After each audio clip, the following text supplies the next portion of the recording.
Welcome back to the HauntedFears horror family. Alaska's small towns hold secrets that will make your blood run cold. Tonight, 11 people share what they experienced in the most isolated corners of the last frontier. The teacher, who discovered why her students were terrified. The fisherman, who pulled something from the ocean that shouldn't exist. The pilot, who found an empty cabin with dinner still on the table. Each story more disturbing than the last. What happened in these forgotten towns, where winter darkness lasts for months, and help is hundreds of miles away? If you're brave enough to find out, make sure you hit that subscribe button and turn on notifications, because the HauntedFears family never misses a story. Drop a comment telling us which story scared you the most, and if you make it to the end, let us know by typing, "I survived Alaska." Now turn off the lights, because what you're about to hear will change the way you see small towns forever. My name is Margaret Fletcher, and I've been teaching 3rd grade in Haines, Alaska for 12 years. What I discovered in the winter of 2019 made me realize that sometimes children see things adults refuse to believe. It started the week before Christmas break. I was organizing the classroom for our holiday art project when I noticed something odd about the drawings pinned to the bulletin board. We'd been working on winter landscapes, simple scenes of snow, trees, and mountains that 8-year-olds love to create. But as I looked closer, my stomach tightened. Every single drawing, all 18 of them, contained the same figure. A tall, dark shape standing between the trees. Not a bear, not a moose, not anything with a clear form. Just a black silhouette that seemed wrong somehow, even in crayon. What made it worse was that I hadn't assigned this. I'd asked them to draw their favorite winter scenes, nothing more. I thought maybe one child had drawn it, and the others copied the way kids do. But when I checked my daily notes, I realized these drawings had been created over 3 separate art sessions, spanning 2 weeks. Tyler had made his on Monday. Jessica finished hers on Thursday. Colton turned his in the following Tuesday. They couldn't have all seen each other's work. The next morning, I asked the class about their drawings during circle time. I noticed a lot of you included something special in the woods. Can anyone tell me about that? The room went silent. 18 pairs of eyes stared at me with an expression I'd never seen on children that young, something between fear and resignation. Finally, Morgan raised her hand. "That's the tall man, Miss Fletcher." "The tall man?" I tried to keep my voice light. "Who's that?" "He stands in the trees during recess," Boone said quietly. "Behind the fence." My classroom overlooked the playground and the forest beyond. I'd been watching these kids at recess for months. I'd never seen anyone. "Has anyone else seen this tall man?" I asked. Every single hand went up. That afternoon, during recess, I positioned myself at the fence line while the kids played. The forest behind our school was typical southeast Alaska wilderness. Dense Sitka spruce and western hemlock, thick underbrush, the kind of terrain where visibility drops to nothing 20 feet in. I stared at those trees for 20 minutes. Nothing moved except branches in the wind. When I brought the kids back inside, Emma approached my desk. She was one of my quieter students, the kind who always did her work without fuss. "Miss Fletcher," she whispered, "he only comes when we're looking away. When we turn back, he's closer." A chill ran down my spine that had nothing to do with the temperature. "Closer to what, Emma?" "Closer to the fence." That weekend, I couldn't stop thinking about it. I told myself it was mass hysteria, that one kid had made something up and the others believed it. Kids have vivid imaginations, but 18 identical descriptions, 18 identical drawings made independently. On Monday, I did something I probably shouldn't have. During my lunch break, I walked into the forest behind the school. There was no trail, just game paths cutting through the undergrowth. I pushed through salmonberry bushes and devil's club, my jacket catching on branches. About 100 yards in, I found the cabin. It wasn't on any map. I'd lived in Haines my whole adult life, and I'd never heard anyone mention a structure back here. The cabin was old, the logs dark with age and moss, the roof sagging. The door hung at an angle, and one window was broken. It looked abandoned, probably had been for decades. I should have turned around. Instead, I pushed the door open. The inside was a single room, maybe 12 by 12 feet. A rusted bed frame in one corner, a collapsed table, debris and leaves covering the floor. But on the walls, my breath caught in my throat. Drawings, children's drawings, dozens of them, maybe hundreds, covering every surface. Some were old, the paper yellow and brittle. Others looked more recent. And every single one showed the same thing. A tall, dark figure standing in trees. I pulled out my phone and started taking pictures. The old drawings were crude, done in pencil or charcoal, but I could make out dates on some of them. 1967, 1952, 1983. One that looked especially old had 1961 written in the corner. My hands were shaking. I backed toward the door, and that's when I saw it. A drawing that made me drop my phone. It showed this cabin. The perspective was from outside, looking at the front door, and standing in that doorway was the tall figure. But this drawing was different. Someone had written words across the bottom in child's handwriting. He takes us to see the drawings. Then we have to make one too. I ran. I don't remember the trip back through the forest. I just remember bursting out of the trees, gasping for air, and finding myself back at the fence line. That evening, I went to the Haines library and asked if they had old yearbooks from the elementary school. The librarian, a woman named Rachel, who'd worked there for 30 years, showed me to the archive room. I started with 1961 and worked forward. In 1962, there was a memorial page for a student named Dorian Clay, 8 years old, disappeared January 1962. Never found. In 1968, another memorial. A girl named Linda Scott, age 9, disappeared November 1967. In 1983, Gregory Pierce, age 8. I kept going. Every few years, sometimes with longer gaps, there was another one. Always between ages 7 and 10. Always disappeared without a trace. The last one was in 2003. A boy named Dale Jameson, age 9. "Finding what you need?" Rachel asked from the doorway. "These children," I said, my voice barely working. "They all disappeared." "Terrible thing," she said quietly. "Small town like this, everybody knows everybody. Those families never got closure. Most of them moved away eventually." "What did they think happened?" Rachel shrugged. "Alaska wilderness isn't forgiving. Could have been a bear, could have wandered off, could have fallen through ice. They searched for weeks each time, never found anything." That night, I barely slept.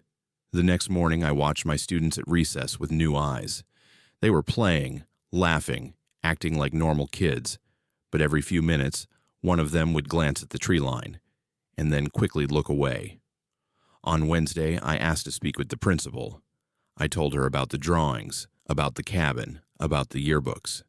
She listened with a concerned expression that made me realize how crazy I sounded. "Margaret," she said gently, "I think maybe you need a break. It's been a stressful term."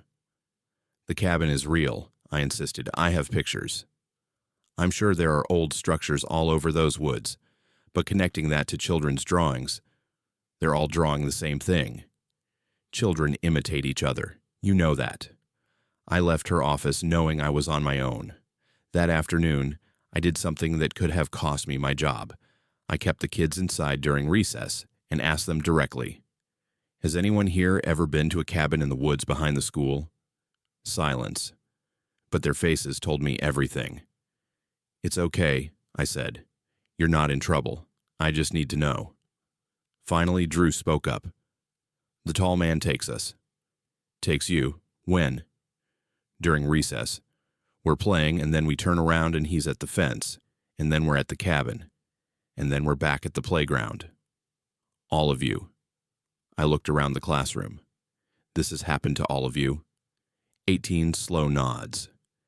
"And you make drawings at the cabin?" "He wants us to," Jessica said. He points at the walls and we make a drawing. Then we can leave. Have you told your parents? Emma shook her head. They don't believe us. They say it's imagination. I felt sick. Has the tall man ever hurt anyone? No, Tyler said. But then he added, but sometimes kids don't come back from the cabin. The room went ice cold. What do you mean? Sometimes someone goes to the cabin and they don't come back to recess. They're just gone. When was the last time that happened? The kids looked at each other. Finally, Morgan said, no one from our class. But my brother's friend, he was in 4th grade 2 years ago. His name was Johan. He went missing during recess one day. They never found him. I checked the records that evening. Johan Garrett, age 9, disappeared from the playground in November 2023. Massive search effort. No trace ever found. I went back to the cabin the next day, this time with a flashlight and a better camera. I documented everything. The drawings on the walls, the dates I could make out, the layout of the single room. I was about to leave when I noticed something I'd missed before. Near the back corner, partially hidden by fallen roof boards, was a small door in the floor. A root cellar, maybe. I cleared the debris and pulled it open. The smell that came up made me gag, but I forced myself to shine the flashlight down. There were steps leading into darkness, and at the bottom, I could see bones. Small bones, children's shoes, backpacks with cartoon characters on them. I stumbled backward, my vision blurring. I called 911 from the forest, my voice barely coherent. The state troopers came. They excavated the root cellar over the next week. They found the remains of 11 children down there, spanning from 1961 to 2023. Johan Garrett was identified through dental records. The story made regional news, then national news. The FBI got involved, but they never found who did it. There was no forensic evidence, no DNA, nothing to indicate who had been living in that cabin or how they'd taken the children. The cabin itself was so old and weathered that no useful evidence could be recovered. They questioned all my students, brought in child psychologists. The kids all told the same story. The tall man at the fence, the trips to the cabin, the drawings, but no child could describe his face. It was always shadowy, they said, always in darkness. They remembered being at the cabin but couldn't remember walking there or walking back. The psychologist called it shared trauma response, mass suggestion, dissociative episodes triggered by the stress of finding the remains. But I was there. I saw their faces. I saw their drawings made independently over weeks. The school installed security cameras covering every angle of the playground and forest line. They added an extra fence. They increased supervision during recess. Parents were terrified, but there were only 2 schools in Haines, and the other was full. That winter, I watched the tree line every single recess. The kids stopped making drawings with the figure in them. They stopped talking about the tall man. Everything seemed to go back to normal. But sometimes, on the edge of the forest, I see something. Just for a second. A shape that's too tall, too dark, that shouldn't be there. And when I look directly at it, it's gone. The other teachers think I'm paranoid. The parents think I'm traumatized. Maybe they're right. But I know what I saw in that cabin. I know what was in that cellar. And I know that on the last day before winter break, I found a new drawing tucked into my desk. It showed a woman standing at a fence, looking at trees. And in those trees, barely visible, was the tall figure. At the bottom, in handwriting I didn't recognize, were 5 words. Now you've seen him too. I still teach at that school. It's been almost 6 years. No more children have disappeared. The cabin was demolished. The site was blessed by both a Catholic priest and a native elder. Everyone says it's over, but I've started noticing something. When I'm alone after school, when I'm locking up my classroom, or walking to my car in the parking lot, I have this feeling, this absolute certainty that if I turn around too quickly, I'll see something at the edge of the woods. Something tall, something dark, something that's been standing there, getting closer every time I wasn't looking. I've never turned around fast enough to catch it. But one day, I'm afraid I will. My name is Derek, and I've been running commercial fishing operations out of Cordova, Alaska for 19 years. What my crew pulled up from the ocean floor in August 2021 still keeps me awake at night, and it's the reason I'll never fish those waters again. We left port on August 12th, heading about 60 miles offshore to a spot that had been good to us for years. It was me, Clay on the deck, Garrett handling the hydraulics, and Scott working the nets. We'd fished together for 5 seasons. Good crew, no drama, everyone knew their job. The weather was perfect that morning, unusual for the Gulf of Alaska. Flat seas, clear sky, the kind of day that makes you forget how dangerous this work can be. We set the nets around 6 a.m. and made our first pull 3 hours later. Standard haul, pollock, some cod, a few rockfish. We processed it, iced it down, and set the nets again. The second pull came up around 1 p.m., and that's when things got strange. The net was heavier than it should have been. Garrett was struggling with the hydraulics, the motor straining harder than usual. "Something big down there," he called out. We all figured it was a good catch, maybe some halibut mixed in. But when the net broke the surface, we could see it wasn't fish making it heavy. There was a container tangled in the netting, about 4 feet long, maybe 2 feet wide, made of metal that didn't look rusted despite being underwater. It was sealed tight with bolts around the edges, and it had stenciled numbers on the side. WX771 1954. Government surplus, Clay suggested, helping me pull it onto the deck. "Maybe," I said. But something about it felt wrong. The metal was too intact, no barnacles, no marine growth.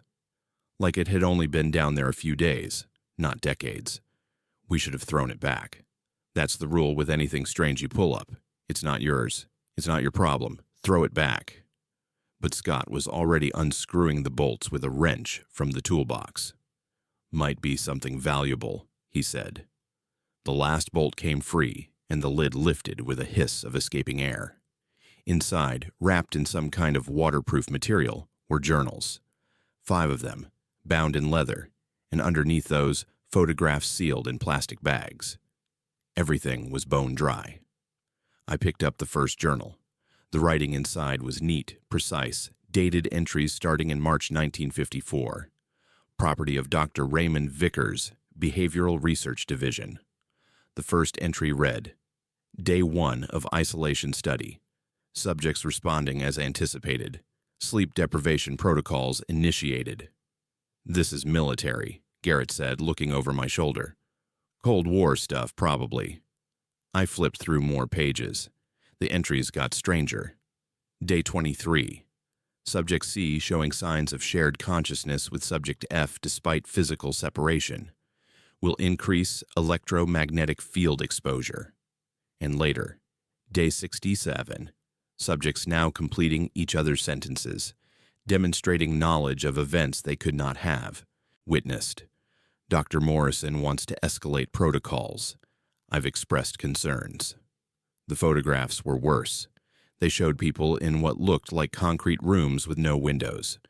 Young people, maybe late teens or early 20s. The images were labeled Subject A, Post-Protocol, Subject D, Day 89, Subject H, Final Phase. In the later photos, the subjects looked wrong.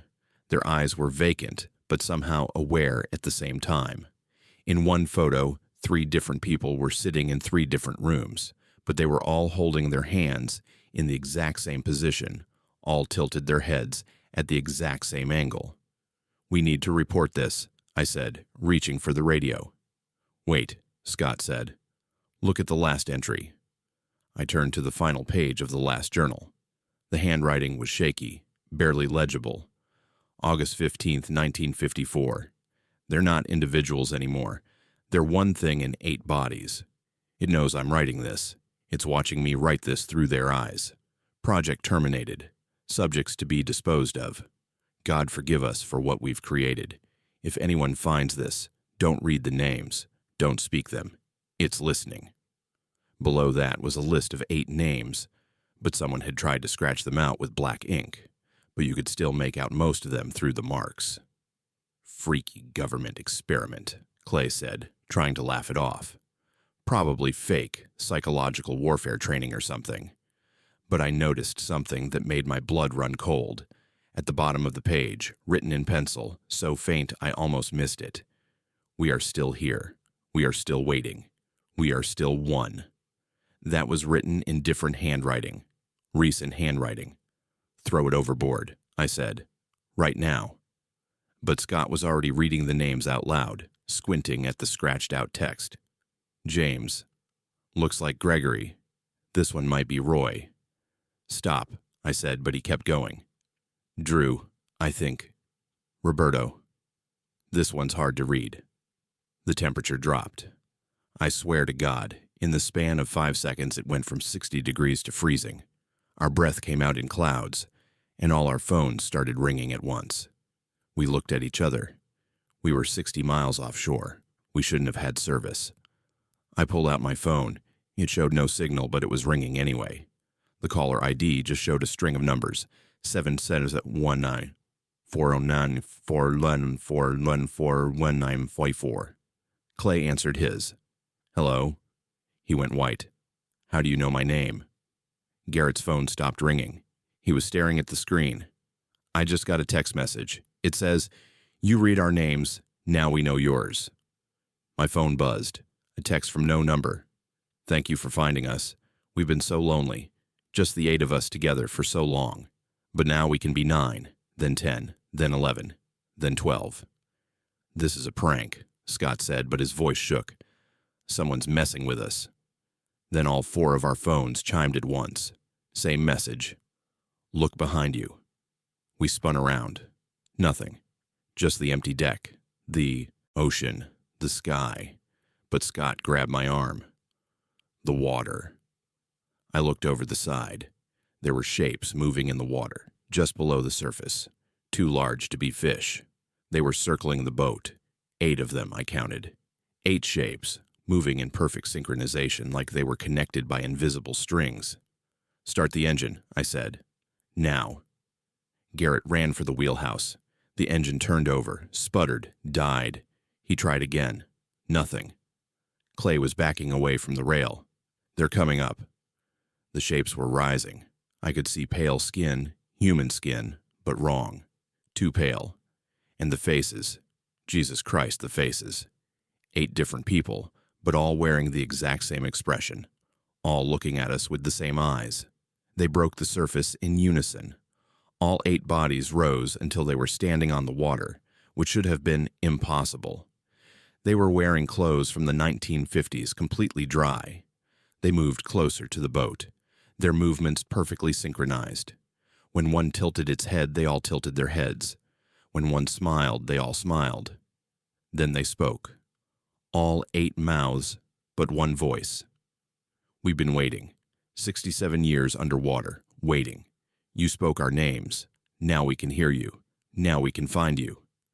"What do you want?" I heard myself ask. "To not be alone anymore. 8 is not enough. We need more. We are so hungry for more." The engine suddenly roared to life. Garrett screamed from the wheelhouse. "It started by itself. We're moving." The boat lurched forward, but we weren't steering toward shore. We were heading further out to sea. The 8 figures glided alongside us, still standing on the water, keeping perfect pace. My phone buzzed again. "Come join us. Come be part of us. No more loneliness. No more separation. We are one mind, one purpose, one being. It's beautiful here. It's perfect." Scott was crying. "Make them stop. Please make them stop." For 3 hours, we sailed further into the Gulf. The figures never left our side. Our phones kept buzzing with messages. "Soon. Almost there. You'll understand. You'll be grateful. We will be 12. Then, as the sun started to set, Clay did something I'll never understand. He walked to the rail. "Okay," he said. "Okay, I'll come." "No." I grabbed for him, but he slipped away. He climbed over the rail and dropped into the water. The 8 figures surrounded him immediately. We watched as he went under, as the shapes pulled him down. He didn't struggle. He didn't scream.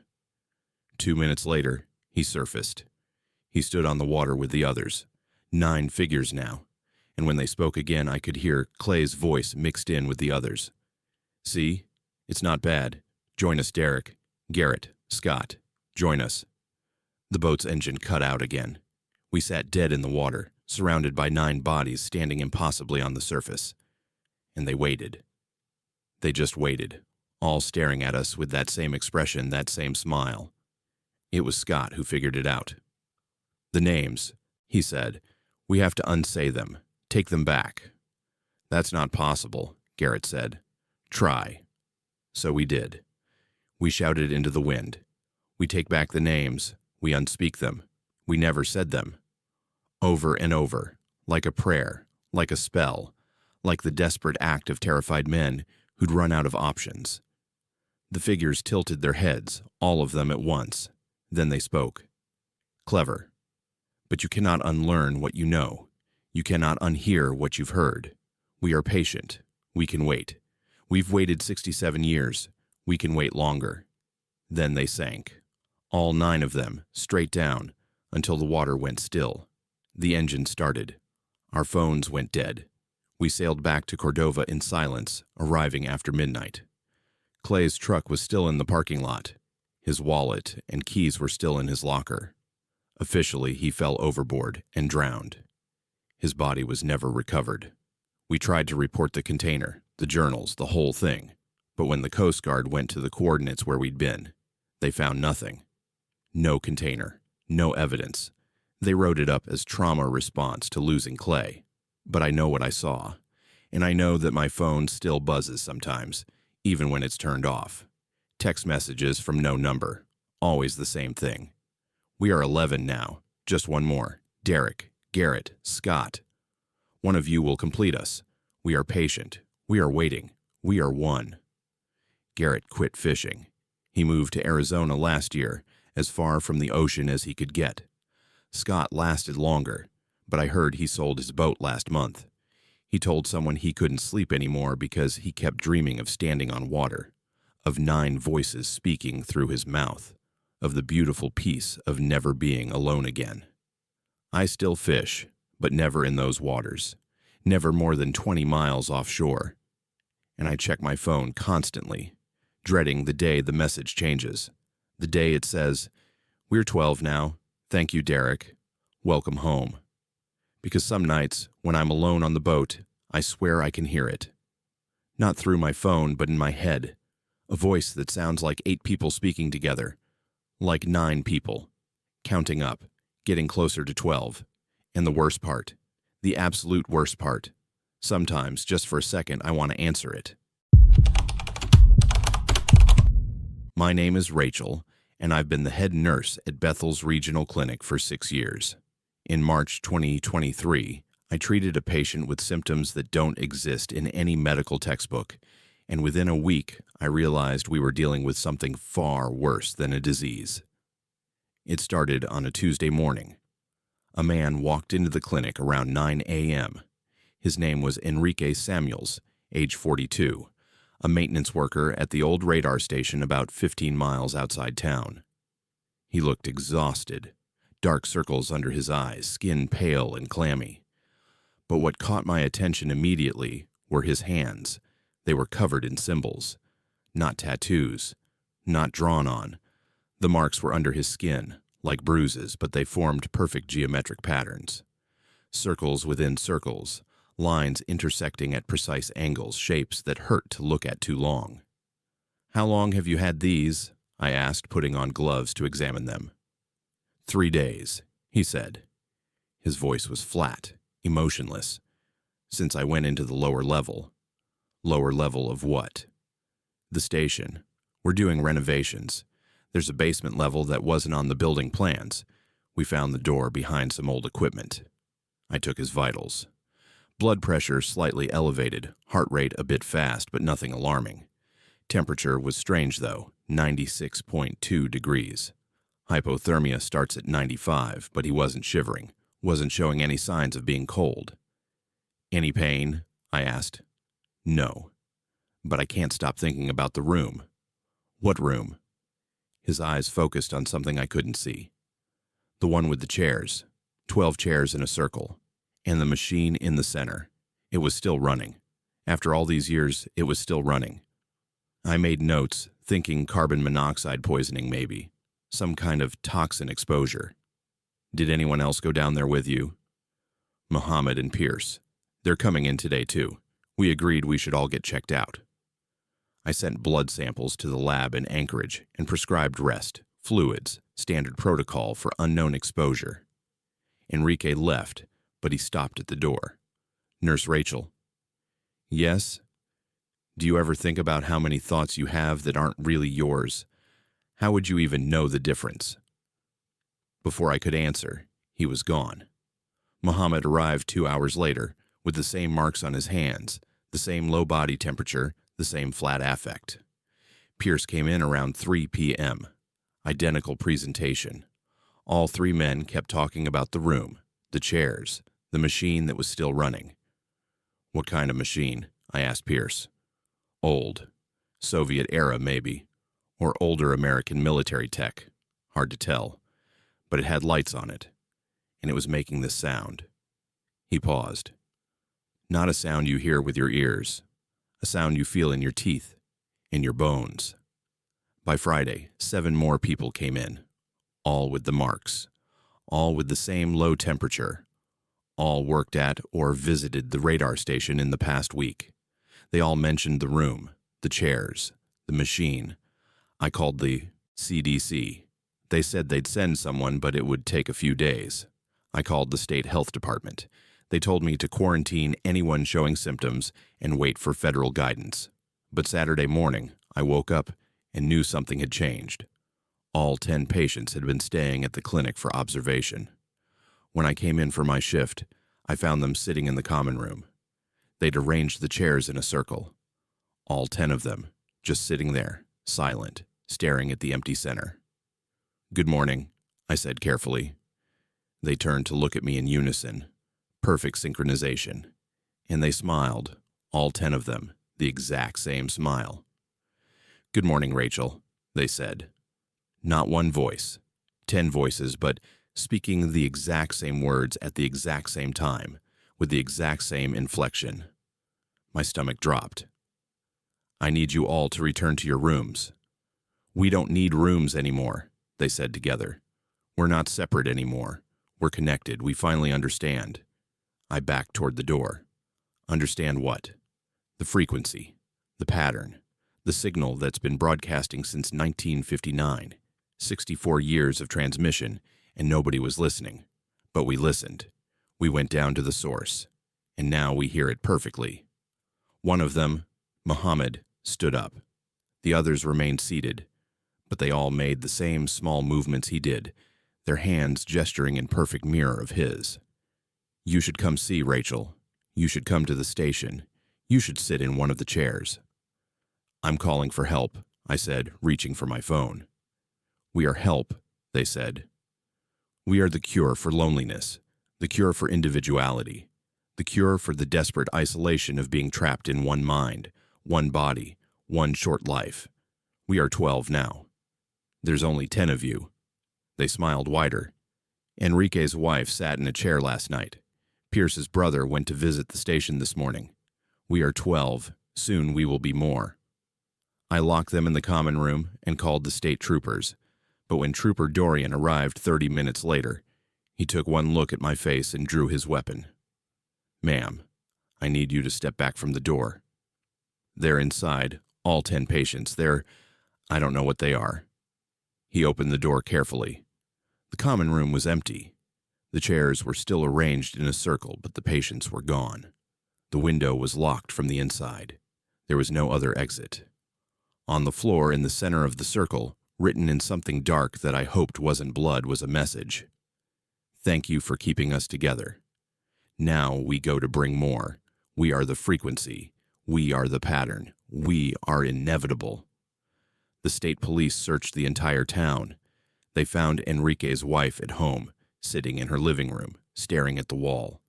She had the marks on her hands. Mohammed's son, who lived in Anchorage, called that evening saying his father had just visited. except Mohammed was still listed as missing. The son now had the marks too. They evacuated the radar station. A federal team went in with hazmat suits and equipment. They found the room, just like the patients described. 12 chairs in a circle. A machine in the center, humming with power, connected to nothing but still running. They shut it down. The next day, everyone who'd developed the marks, all 23 of them by then, collapsed simultaneously, no matter where they were. Same exact moment. 3:47 p.m. They were rushed to hospitals across Alaska. All of them were breathing, hearts beating, but completely unresponsive. Brain dead, according to the scans. Except they weren't dead. Because exactly 24 hours later, at 3:47 p.m. the next day, they all woke up at once. And they all said the same thing. You turned off the machine. We can't hear each other anymore. Turn it back on. Please, turn it back on. The federal team refused. They dismantled the machine, shipped the parts to different facilities across the country. The patients, we couldn't call them that anymore. What do you call people who share one consciousness? They deteriorated. Not physically. Their bodies were fine, but mentally they were breaking. They screamed for hours, all of them, in perfect unison no matter how far apart they were. When one cried, they all cried the same tears. When one slept, they all slept. But they kept begging to be connected again to hear the frequency, to feel the pattern. Most of them were institutionalized. A few killed themselves. When one died, the others felt it. They described feeling a piece of themselves vanish, like losing a limb. 3 months after the machine was shut down, only 11 of the original 23 were still alive. I tried to move on. I transferred to a clinic in Juneau, started therapy, took medication for the nightmares. But last week, I got a call from an unknown number. I shouldn't have answered. It was a voice I recognized. Mohammed. Except it wasn't just Mohammed. I could hear all 11 of them speaking through his mouth. Rachel, we found it. Found what? The frequency. The machine was just a receiver, but the signal is still out there, broadcasting, waiting. And we found another receiver, in Washington State, at an old naval base. We're going there. We're going to listen again. We're going to be whole again. Don't, I said, please don't. You should come. You were kind to us. You tried to help. When we're connected again, when we're complete, you could join us. No more fear, no more loneliness.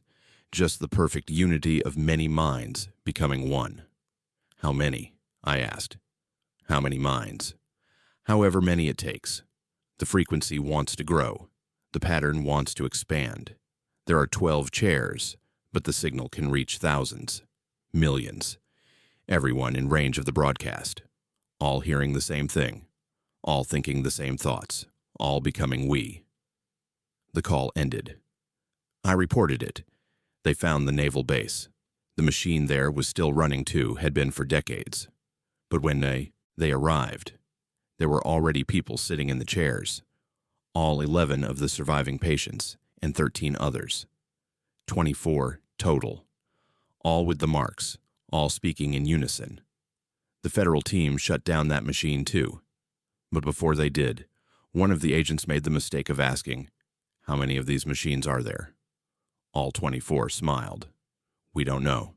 The military built dozens during the Cold War, some in Alaska, some in Washington, some in Maine, Montana, Nevada, secret bases, abandoned facilities, forgotten stations, all broadcasting the same frequency, all waiting for someone to listen, all waiting to connect." "What's the purpose?" the agent asked. What was it designed to do? Unified consciousness, shared minds, the perfect soldier who thinks with one brain spread across many bodies. But the project was abandoned. The machines left running, and the signal has been waiting, growing stronger, reaching further. Soon it won't need machines. Soon it will just be in the air, in the water, in everything. When? 24 voices, one answer. Soon. They shut down that machine too. The patients collapsed again.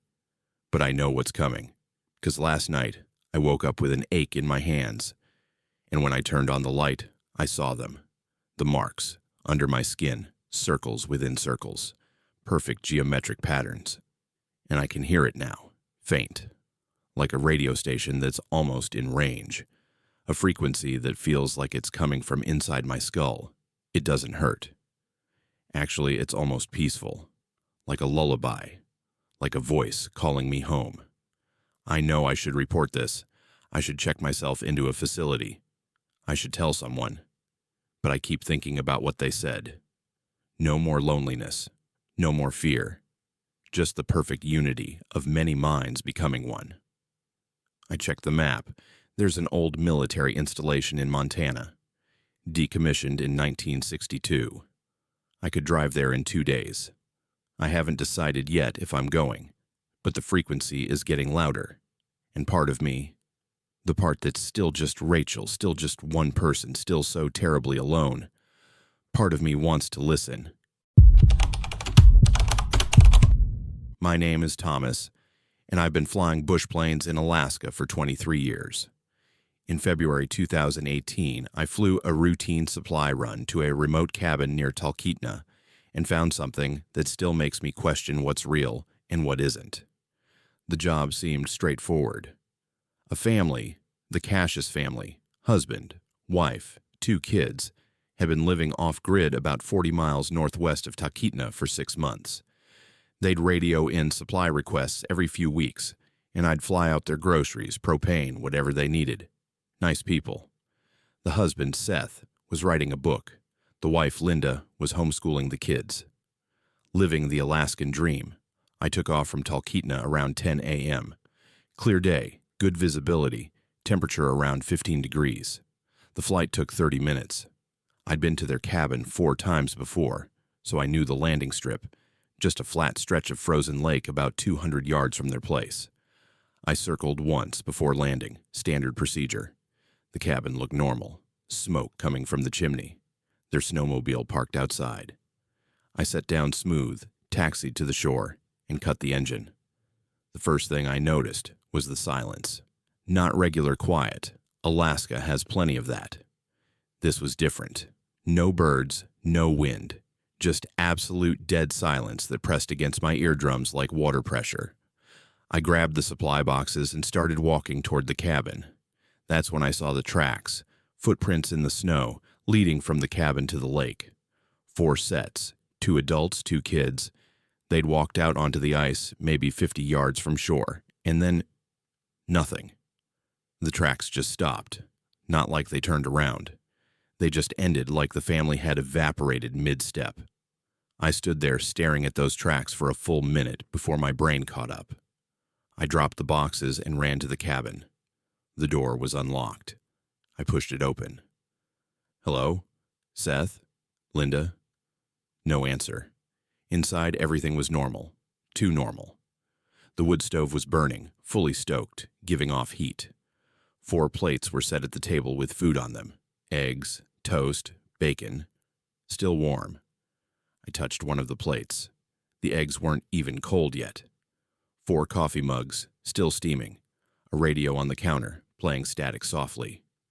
In the living room, a book lay open on the couch, reading glasses on top of it. A child's coloring book on the floor, crayons scattered around. One still rolling slightly, as if it had just been dropped. This isn't right, I said out loud just to hear something besides silence. I checked every room. 2 bedrooms, a bathroom, a small storage room, nobody. But everything suggested they'd just been there, seconds ago. In one bedroom, the bed was unmade, blankets thrown back like someone had just gotten up. In the kids' room, toys were arranged in the middle of a game. I went back outside and followed the footprints to where they stopped on the ice. I knelt down and examined them.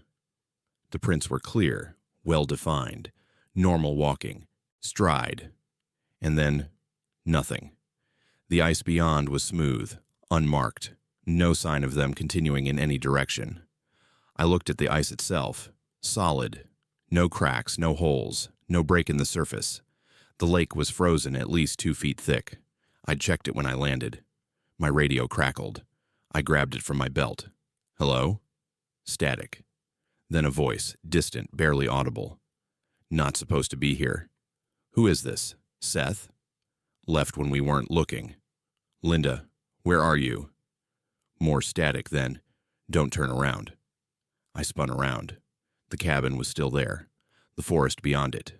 My plane on the shore. Everything exactly as it should be. But the silence felt heavier now, like something was watching. "Seth, if you can hear me, I need you to respond. This isn't funny." My radio crackled again. This time, it was a child's voice. "Mr. Thomas, we can't find our way back." "Where are you?" "We're here. We're right here. But we can't see the cabin anymore. Can you see us?" I looked around frantically. The lake stretched out empty in all directions. "No, I don't see you. Where are you?" "We're standing right in front of you." I stared at the empty ice, at the place where the tracks ended. "There's nobody here." "We're here. We're waving. Can't you see us waving?" My skin went cold. "No, I can't see anything." A long pause. Then, "We can see you, but everything else is different. The cabin isn't there. The trees are different. The sky is—" The voice trailed off. "The sky is what?" "Wrong. The sky is wrong." Another voice came through. Seth's voice, urgent. "Thomas, listen carefully. How long ago did we call for supplies?" 2 days ago. You radioed 2 days ago." "No." His voice was shaking. "We radioed 20 minutes ago. We were eating breakfast. Linda got up to answer the door because we thought we heard knocking, and when she opened it, everything changed. We're not in our cabin anymore. We're somewhere else, but we can see you. We can see our cabin behind you, but we can't reach it." "That's impossible." "We walk toward the cabin, we can see it, but we can't get closer. It's like we're walking on a treadmill, and there's something else here. Something in the trees. Trees that aren't our trees." The kid's voice came back. "It's getting closer, Mr. Thomas. The thing in the trees." I backed toward my plane, my heart hammering. "I'm calling for help. Search and rescue." "No." Seth's voice was sharp. "We tried the radio. Every time we call out, it gets closer. Sound attracts it." "Attracts what?" "We don't know. We can't see it clearly. It's like it's—" He paused. "It's like it's not completely here, like us. We're not completely in your world, and it's not completely in ours, but it's in between, and it knows we're here." I heard Linda's voice in the background crying. "We just wanted to have breakfast. We just wanted a normal morning." "Tell me what to do," I said. "Tell me how to get you back." Static. Then Seth again. "We don't think. You can. We think we went somewhere, and there's no way back. But Thomas, you need to leave. Right now. Because it's not just watching us anymore. It's looking at the cabin. It's looking at you. I'm not leaving you. You have to. Because if you stay, you might end up where we are. And then nobody will know what happened. Nobody will know to stay away from this place." I looked at the cabin. The smoke still rising from the chimney. The warm food still on the table. A family's life frozen in a single moment. "The tracks," I said. "The footprints end on the ice. What does that mean?" "It means that's where we crossed over. Where your world ended and this place began. We didn't feel anything. One step we were walking on the lake, and the next step everything was different. But we can still see you. We're trapped looking at where we used to be." The radio crackled with interference. Then the kid's voice, urgent. "It's coming! It's running!" "Dad, what do we do?" "Thomas, go!" I ran.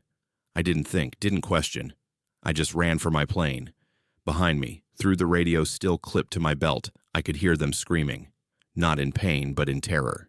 Screaming at something I couldn't see. I started the engine, throttled up, and took off from that lake faster than I've ever taken off in my life. As I climbed, I looked down at the cabin. From the air, I could see smoke from the chimney, the snowmobile outside, the supply boxes I'd dropped. Everything peaceful and normal. And I could see the footprints on the ice leading to nowhere. I reported it immediately. State troopers, search and rescue, the whole response. They found exactly what I found. A warm cabin, fresh food, a family vanished. The investigation concluded they'd left on foot for unknown reasons and gotten lost in the wilderness. But they never found bodies, never found tracks beyond where I'd seen them end. I told them about the radio conversation. They said it was impossible, that I'd imagined it in stress. But I had my radio recorded on my plane system. When they played it back, all they heard was static. But I know what I heard. The cabin's still there. Nobody will buy it. Nobody will tear it down. It just sits there, 40 miles from Talkeetna, smoke still coming from the chimney, according to pilots who fly over. The wood stove never runs out. The food never rots. Some pilots report seeing people through the windows, 4 figures sitting at a table. But when search parties go inside, nobody's there. I haven't flown that route since. I won't. Because 3 months after the Cassius family disappeared, I got a call on my radio. Late at night, sitting in my hangar. It was Seth's voice. "Thomas, are you there?" I grabbed the radio. "Seth, where are you?" "Still here. Still in this place. But Thomas, we need you to know something. We've been exploring. There are others here. Dozens of them. Maybe hundreds. People who crossed over from your world into this one. Some of them have been here for years, decades, and they all crossed over at specific places." "What places?" "Thin places. Spots where the barrier between worlds is weak. Your world and this one touch. Most people never notice. But sometimes, under the right conditions, you step through without realizing it." "How do I help you?" "You can't. We're stuck here. But you can warn people. That cabin is a thin place, the lake. Don't let anyone else come here. Don't let anyone else disappear like we did." "I'll tell them. I'll make sure." "Thomas," his voice was quieter now. "The thing that was chasing us. We've learned what it is. It's not a creature. It's what happens to people who've been here too long. They forget they were ever human. They become part of this place, hungry, hunting. How long until? We don't know. Linda thinks maybe a year, maybe less. But Thomas, if you ever hear us on the radio again, if we ever contact you and we don't sound like ourselves, don't answer, don't listen, just turn it off. I promise. Take care of yourself. Tell our families we love them. Tell them we didn't suffer, even if it's a lie." The radio went dead. That was 6 years ago. I kept my promise. I warned everyone who would listen. Most people think I'm crazy. The official story is still that the Cassius family got lost in the wilderness. But last week my radio crackled while I was flying a different route. I almost didn't answer. But I did. It was Seth's voice. But it wasn't Seth anymore. "Thomas, come back to the cabin. Come see what we've become. Come join us. It's so much better here. You'll understand once you cross over. Everyone understands eventually." I turned off the radio and haven't turned it back on, because I know what happens to people in that place. I know what the Cassius family has become, and I know that somewhere, 40 miles from Talkeetna, there's a cabin with smoke rising from the chimney, food warm on the table, and 4 things that used to be human waiting for someone else to walk out onto the ice. Waiting for someone else to take that one wrong step. I just hope nobody ever does. My name is Amanda, and for 6 months, I was the only park ranger stationed at McCarthy, Alaska during the winter of 2022. I should have paid attention to what the previous ranger told me before he left. Whatever you do, don't open the packages. The job posting made it sound romantic. Solo winter posting at a remote ranger station in Wrangell St. Elias National Park, one of the most beautiful and isolated places in America. 28 people lived in McCarthy year-round, and I'd be the only ranger for 13.2 million acres of wilderness. 6 months of solitude, mountains, and silence. I thought it would be perfect for writing my novel. I arrived in early January. The outgoing ranger, a man named Bruce, who'd spent 3 winters there, met me at the station. He looked exhausted, older than his 41 years. His hand shook as he showed me around the small cabin that would be my home. 1 bedroom, a kitchen, a radio room, and a storage area filled with supplies. "Everything you need is here," he said. "Generator out back, wood stove keeps the place warm, satellite phone for emergencies, radio check-ins every Tuesday and Friday with headquarters in Copper Center." "Seems straightforward," I said. He paused at the door. "There's one thing. You'll start getting packages." "Packages. Delivered to the porch, no postmark, no return address. They'll just appear. Every few days, sometimes every day." "Who delivers them? There's no mail service out here in winter." "I don't know. I never saw anyone. I'd go to bed, wake up, and there'd be a package wrapped in brown paper tied with string, old-fashioned looking." "What's in them?" Bruce's face went pale. "I don't know. I never opened them. The ranger before me told me not to, and I'm telling you the same thing. Don't open the packages. Just put them in the storage room and leave them alone." "That's insane. What if they're dangerous?" "They're not dangerous if you don't open them, but if you do—" He trailed off. "The ranger 3 postings ago opened them. Tyler was his name. They found him in the spring. He'd barricaded himself in the bedroom. Died of dehydration even though there was water right outside the door. They said he wouldn't stop screaming about what was coming through the packages." I laughed nervously. "You're messing with me.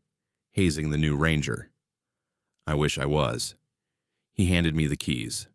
"Good luck. And seriously, don't open them." He left that afternoon skiing out to meet the bush plane that would take him back to civilization. The first package arrived on my 3rd night. I heard nothing. No footsteps, no engine, no sound at all. I went to bed around 10 p.m., and when I woke at 6 a.m. to start the generator, there it was on the porch. Brown paper tied with string, about the size of a shoebox. My name written on top in elegant handwriting, Amanda Reyes. I brought it inside. It was surprisingly light, almost empty feeling. I shook it gently. Something shifted inside, soft and quiet. Bruce's warning echoed in my head. But this was ridiculous. I was a federal employee. I couldn't just accept mysterious packages without checking their contents. That's not how the real world worked. I set it on the kitchen table and stared at it for an hour before putting it in the storage room, unopened. The second package arrived 3 nights later. Same brown paper, same string, same handwriting. This one was heavier. When I picked it up, something inside made a sound. Not quite a rattle, not quite a scratch. I put it in storage with the first one. By the end of January, I had 11 packages. They came regularly, never when I was watching, always appearing sometime between dusk and dawn. I started staying up all night watching the porch through the window. The moment I looked away just for a second to check my phone or refill my coffee, another package would be there when I looked back. I radioed headquarters. "I'm receiving unidentified packages. No sender information." The dispatcher sounded confused. "We're not sending any supplies until March." "Are they addressed to you?" "Yes. My name's on them." "Probably mail from before you arrived. Previous ranger forgot to mention it. Nothing to worry about." But they weren't old mail. My name was on them. Packages that knew I was here. In mid-February, I made a mistake. I was carrying the 17th package to storage when I tripped on a loose board. The package fell, hit the floor, and the string broke. The brown paper tore slightly. Something white poked through the tear. Paper, I thought. Just paper. I picked it up carefully, holding the torn section closed, and put it in storage. But all day, I couldn't stop thinking about that glimpse of white. That night, I dreamed about the packages. In the dream, I opened them all. Inside each one was a photograph. Photographs of me. But not recent photos. These showed me in places I'd never been, doing things I'd never done. Me standing in the ranger station wearing clothes I didn't own. Me outside in the snow. But the station behind me looked different. Older. Me sitting at the kitchen table with people I didn't recognize, all of us smiling like old friends. I woke up in a cold sweat.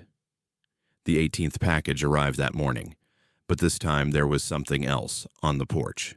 A letter, unsealed, just a single page of old paper. The handwriting matched the names on the packages. It read, "Dear Amanda, you must be curious by now. That's natural. We were curious too. Each of us, when we lived in your station, when we had your job. Some of us resisted longer than others, but eventually everyone opens the packages. It's human nature. And when you do, you'll understand. You'll see what we saw. You'll know what we know. The packages contain memories. Not your memories, our memories. Memories of people who lived in that station before you. Rangers who spent winters alone, just like you're doing now. We're all here, Amanda. We never really left. We're in the walls, in the wood, in the silence between radio calls. And soon, you'll be here too. The packages are gifts. They're us, reaching out, trying to help you understand before it happens. Before you become like us, don't be afraid. It's actually quite peaceful once you accept it. With warm regards, Bruce, Tyler, Morgan, Garrett, Alessandro, and 43 others who came before. My hand shook. Bruce's name was on that letter. But Bruce had left. I'd watched him ski away 6 weeks ago. I radioed headquarters immediately. I need to speak to Bruce Hoffman, the ranger who was here before me. Hoffman. The dispatcher sounded uncertain. Hold on. 5 minutes later. Ma'am, we don't have a Bruce Hoffman in our records. The ranger before you was named Clay Morrison. Actually, there's a note here. He didn't complete his posting. Left after 2 months. Said he couldn't handle the isolation. That's impossible. Bruce was here. He handed me the keys. I'm looking at our logs. Clay Morrison was your predecessor. He left early. We sent a temporary ranger to close things up before you arrived, but there's no record of a Bruce on our staff in the last 5 years. I ended the call and ran to the storage room. 18 packages sat on the shelves, brown and silent and waiting. And I realized I'd never actually seen Bruce leave. He'd said he was skiing out to meet a plane, but I'd been inside, making coffee. I hadn't watched him go. What if Bruce hadn't left at all? I grabbed the first package, the one that had arrived my third night. My hands trembling, I tore open the paper. Inside was a journal. Handwritten entries dated from the winter of 1987. The ranger's name was Roberto. He wrote about the isolation, about the packages, about the dreams. His final entry. They're not packages. They're doors. Doors to where we all end up. I'm opening the last one tonight. I need to know. I opened the second package. Another journal from 1993. A ranger named Morgan. I'm Dale, 43 years old, and I've operated heavy mining equipment in Nome, Alaska for 15 years. What my crew discovered in October 2023 wasn't just an unmapped tunnel. It was proof that something has been living beneath this town, watching us for longer than any of us have been alive. We were expanding the underground operations at the Silver Creek mine, boring through rock about 200 feet below the surface. Standard work, drill, blast, clear, repeat. My crew was small that season. Just me, Leland on the drill rig, and Saul handling explosives. The three of us had worked together for years. We knew the rhythms of the mine, the sounds the rock makes, the way air moves through the tunnels. It was a Tuesday morning, around 10 a.m., when Leland's drill bit punched through into empty space. The drill lurched forward, the bit disappearing into nothing. He cut the power immediately. "We got a cavity," he called out. "Big one." I walked over and shined my flashlight into the hole. The beam disappeared into darkness. No back wall, no reflection, just black. I grabbed the measuring tape and fed it through. 50 feet, 100 feet, 150. The tape ran out before it hit anything. "That's not a natural cavity," Saul said. "That's a tunnel." We weren't supposed to be anywhere near old mine works. This section had been surveyed, mapped, cleared. There shouldn't have been anything here but solid rock. But when we widened the hole enough to climb through, We found ourselves standing in a tunnel that shouldn't exist. It was old, older than our mine, older than any operation in Nome. The walls were smooth, not rough like they'd be from drilling or blasting. They looked almost melted, like something had bored through the rock with heat. The tunnel was perfectly round, about 8 feet in diameter, and it sloped downward into darkness. "We need to report this," I said. "Let's see where it goes first," Leland said. "Could be an old prospector tunnel from the gold rush. Might be historically significant." Against my better judgment, we went deeper. Our headlamps cut through the dark, showing more of that smooth tunnel stretching ahead. The air was stale but breathable, and it was warm, much warmer than it should have been this far underground in October. We walked for maybe 20 minutes, going steadily downward, when the tunnel opened into a chamber. A big one. Our lights couldn't reach the ceiling or the far walls. The space felt massive, like standing in a cathedral made of stone. And then Saul's light caught something that made us all freeze. Supplies, modern supplies, plastic water bottles, MRE packages, camping gear, batteries scattered on the floor, a sleeping bag that looked recent, and maps. Dozens of maps pinned to the wall with rocks, hand-drawn maps showing the tunnel system. "Someone's been living down here," Leland whispered. I picked up one of the water bottles. The expiration date was stamped 2023, this year. This stuff was fresh. The maps were detailed, showing tunnels branching off in every direction, some marked with dates and notes. One note read, "East Tunnel, 400 feet, heard them moving, came back." Another, "North Branch, goes under the town, careful, near the support columns." "Goes under the town," Saul read over my shoulder. What the hell does that mean? I examined the map more carefully. Someone had drawn Nome's street grid on it, and beneath that grid, a network of tunnels. Dozens of them, maybe hundreds, all interconnecting beneath the town like a massive web. And in the center, in the area that would be directly under downtown Nome, someone had drawn a circle and written, "Source, don't go there." "This is insane," I said. "If these tunnels are real, the whole town is sitting on a honeycomb. One good earthquake." A sound echoed through the chamber. Not a rockfall, not water dripping. Footsteps, running footsteps, getting closer. We spun around, our lights searching the darkness. A figure emerged from one of the side tunnels. A man, maybe 60 years old, wild-eyed, bearded, wearing clothes that looked like they'd been underground for months. He was carrying a flashlight and what looked like a pickaxe. "You shouldn't be here," he gasped. "You need to leave, right now. They'll know you're here. They'll know you found the camp." "Who are you?" I asked. "Lionel. I used to work in town. Maintenance at the power station, but I found the tunnels 3 years ago, and I've been mapping them, trying to understand." He stopped, tilting his head. "Do you hear that?" We listened. At first, nothing. Then faint and distant, a sound like something heavy dragging across stone. And voices, not words, just sounds like people talking, but the speech was wrong somehow. Too rhythmic, too synchronized. "They're coming," Lionel said. "The ones who made these tunnels. They're always down here, but they don't like it when we find their camps, when we see their supplies. They think we're stealing." "Who made these tunnels?" Saul demanded. "I don't know what they are. They look human. They move like humans. But they're not. They've been here longer than Nome, longer than the gold rush. Maybe they've always been here. They live in the deep sections, the tunnels that go down miles.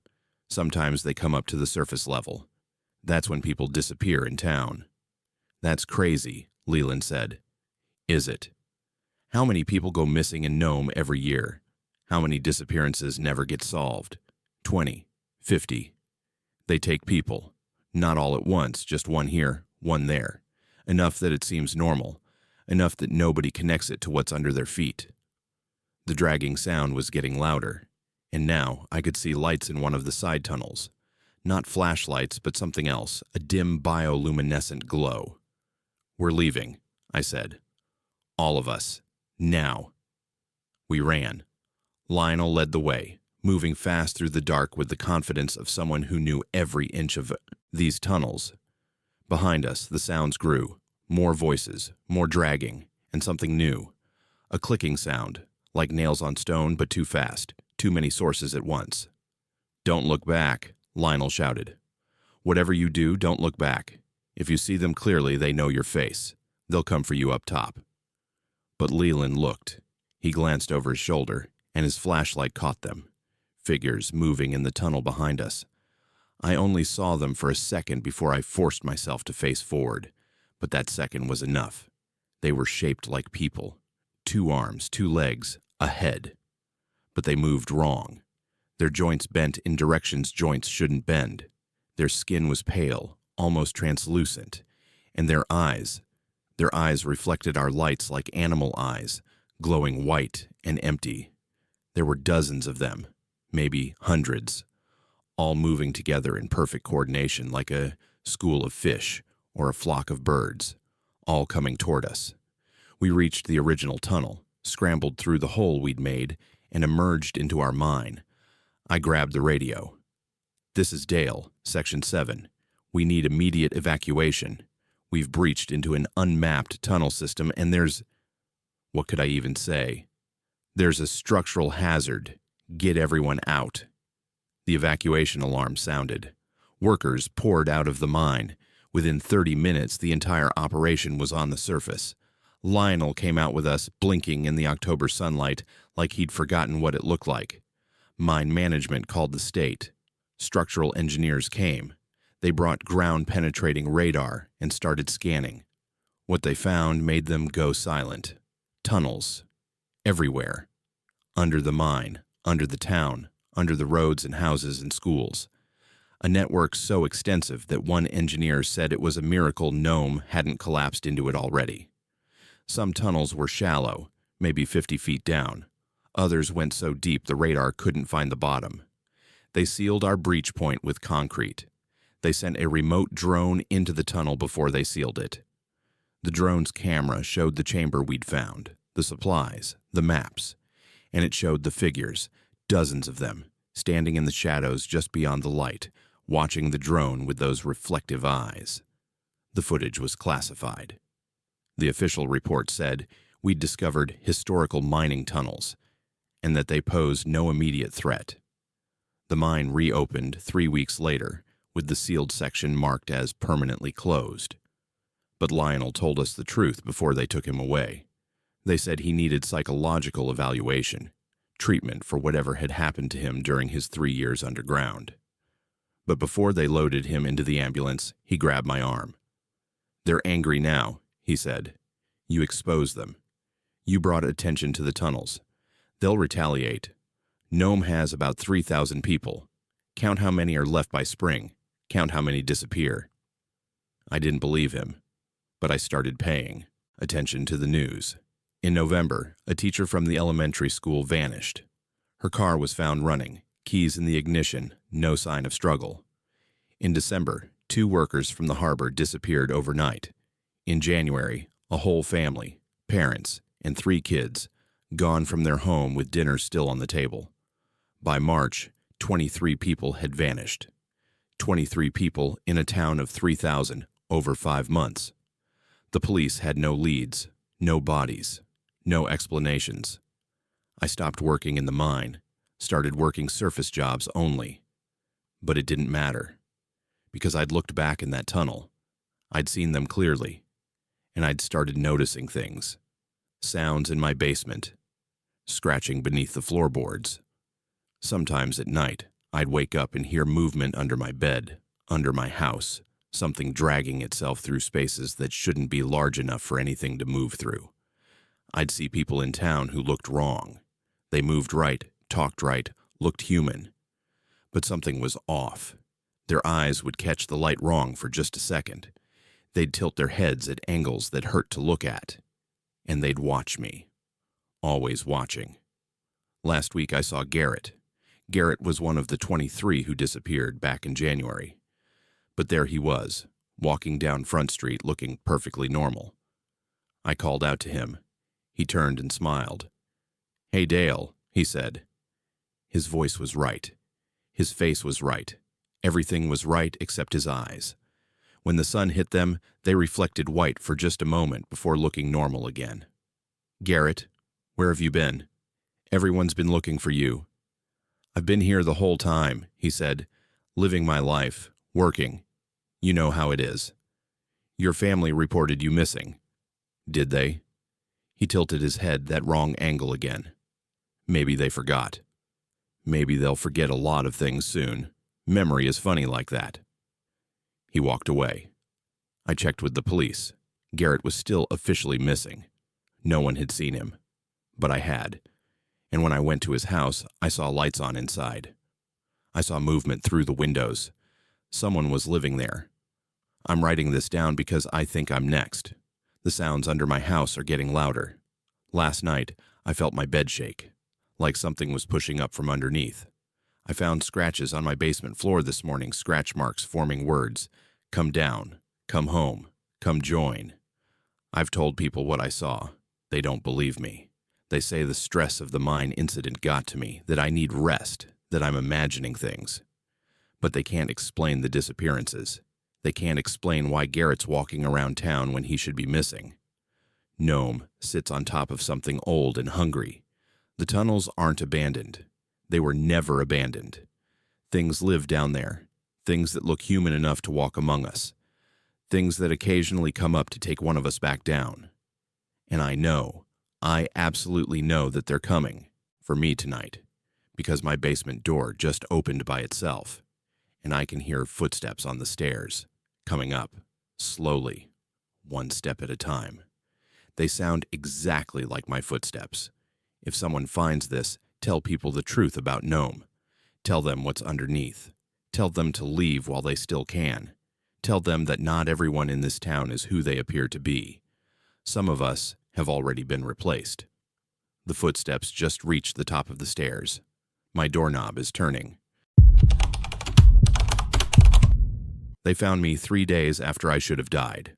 I run the only general store in Kotzebue, Alaska, and what I'm about to tell you will sound impossible, but I have the security footage to prove every word. My name is Linda, 45 years old, and I've owned the Northwind General Store on Shore Avenue for 22 years. In a town of 3,000 people, you get to know everyone.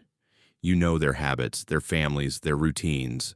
So when a stranger walks into your store and buys the exact same items every single day for 2 weeks, you notice.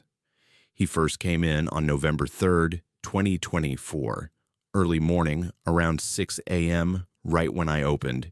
He was maybe 50 years old, weather-beaten face, wearing a parka that looked military surplus from the 1980s. Nothing unusual for Kotzebue. Half the town wears hand-me-down gear. "Morning," I said. "New in town." He didn't answer, just walked to the shelves and picked out items with absolute precision. No hesitation, no browsing. Canned beans, batteries, rope, duct tape, bottled water, first aid supplies. He put them on the counter in a specific order, left to right. "That'll be $47.60, I said. He paid in cash. Exact change. Then he left without a word. "Okay then," I muttered to myself. The next morning, 6 a.m., he came back. Same parka, same items, same order on the counter. $47.60. Exact change, no words. Day 3, same thing. By day 5, I was curious enough to check my security footage. I watched him enter, walk the same path through the store, pick the same items in the same sequence, place them in the same order, pay, and leave. His movements were identical every time, exactly identical. Same number of steps, same hand reaching for each item, same pause at the door. "You okay?" I asked him on day 7. "You need these supplies for something specific?" He looked at me for the first time. His eyes were pale blue, almost colorless. "You should leave Kotzebue before November 25th. "Why?" "Because that's when it happens. That's when we all realize we've been dead for 36 years. He walked out. I stood there holding his 4760, my hands shaking. That night, I couldn't sleep. I kept thinking about what he'd said. November 25th. 36 years. I did the math. 36 years before 2024 was 1988. I went to the town library the next morning. The librarian, Jonas, had worked there for 40 years. Jonas, did anything significant happen in Kotzebue in 1988? He thought for a moment. There was a plane crash. Small charter plane went down about 15 miles northeast of town. November 25th, 1988. Everyone on board died. How many people? Let me check the records. He pulled out old newspaper archives. 12 people. Pilot, co-pilot, and 10 passengers. They were supply contractors heading to a construction site. Never made it. The wreckage burned so hot they could barely identify the bodies. Do you have a passenger manifest? He found the article. I read the names. And there, fourth on the list, Daniel Oakes, age 50, purchasing agent. My stranger's name. It had to be. The age matched. The supply buying habit matched. Jonas, do you have photos? He found a memorial piece published a week after the crash. And there he was. Daniel Oakes, photographed a month before the accident. Same weathered face, same pale blue eyes. The man buying supplies in my store was a dead man. I told myself I was being ridiculous. Someone with the same name, similar appearance, coincidence. But when Daniel came in the next morning, day 8, I confronted him. You died in 1987, I said. In a plane crash. He placed his items on the counter in the exact same order. November 25th, 1988. We were 12 minutes into the flight when the engine failed. We went down in flames. All of us burned. Then how are you here? We're not. We're still in that plane. Still burning, still falling. But somehow we're also here, living the same day over and over. November 3rd through November 24th. Then it resets. We've been living these 22 days for 36 years. I backed away from the counter. That's impossible. Is it? Check your records. Check every November 3rd for the past 36 years. Check your security footage if you keep archives. We come into town every cycle. We buy the same things. We do the same things. We're trying to... He paused. We're trying to remember what it was like to be alive. I checked. God help me, I checked. My store has kept records since 2002.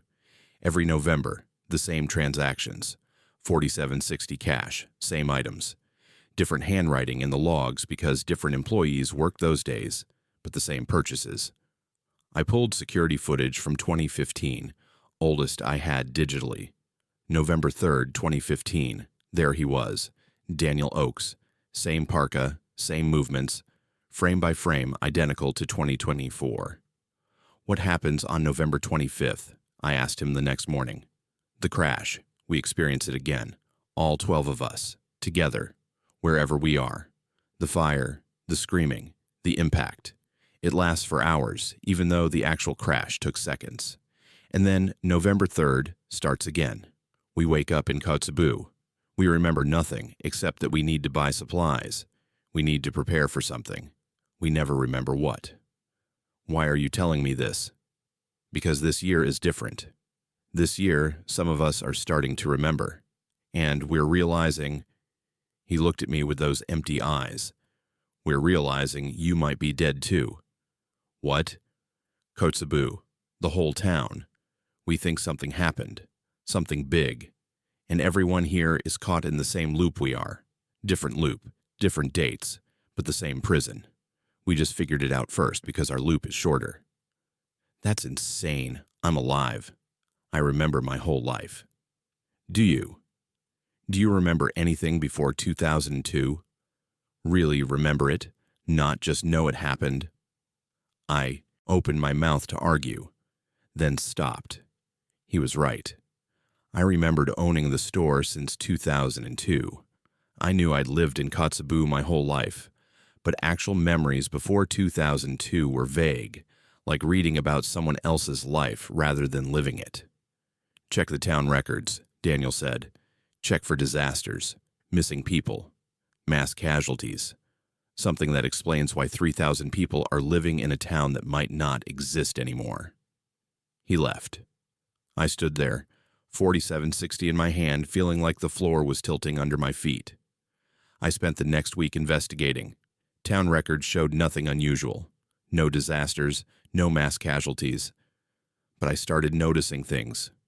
Small things. The same conversations happening in the store. The same people coming in at the same times. Fletcher always bought coffee at 2 p.m. Jamari always came in at 4:30 p.m. for lottery tickets, every single day. I tested it. On November 15th, I told Fletcher we were out of coffee. He looked confused, paused, then asked for coffee anyway, like he hadn't heard me. When I insisted we didn't have any, he left. But the next day, he came back at 2 p.m. and asked for coffee like nothing had happened. Daniel came in on November 16th. You're starting to see it, aren't you? People are repeating, like they're programmed. We're all programmed. We're all following paths we think we're choosing, but we've walked them 1,000 times. The only difference is some of us are waking up to it. How do I stop it? You can't. We've tried. We've tried leaving town, tried staying in different places, tried changing our routines. It doesn't matter. November 25th comes, and we're back in that plane. November 3rd comes, and we're back in Kotzebue. The loop is stronger than we are. On November 20th, I noticed something on the security footage.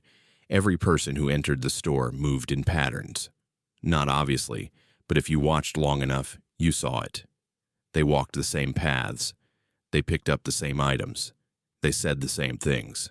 The whole town was on a script. I drove to the outskirts of Kotzebue that night. Tried to leave. The road stretched ahead normally for about 5 miles. Then everything got hazy. I kept driving, but I never got farther away. It was like running on a treadmill. After an hour, I found myself back at the town limits, having somehow turned around without noticing. Daniel was waiting at my store when I got back. He wasn't alone. 11 other people stood with him. Different ages, different faces, all wearing the same expression of grief and understanding. "We're the 12 from the plane," he said. "We wanted you to meet us. Wanted you to know you're not alone in understanding." A woman stepped forward. "My name is Emma. I was a geologist.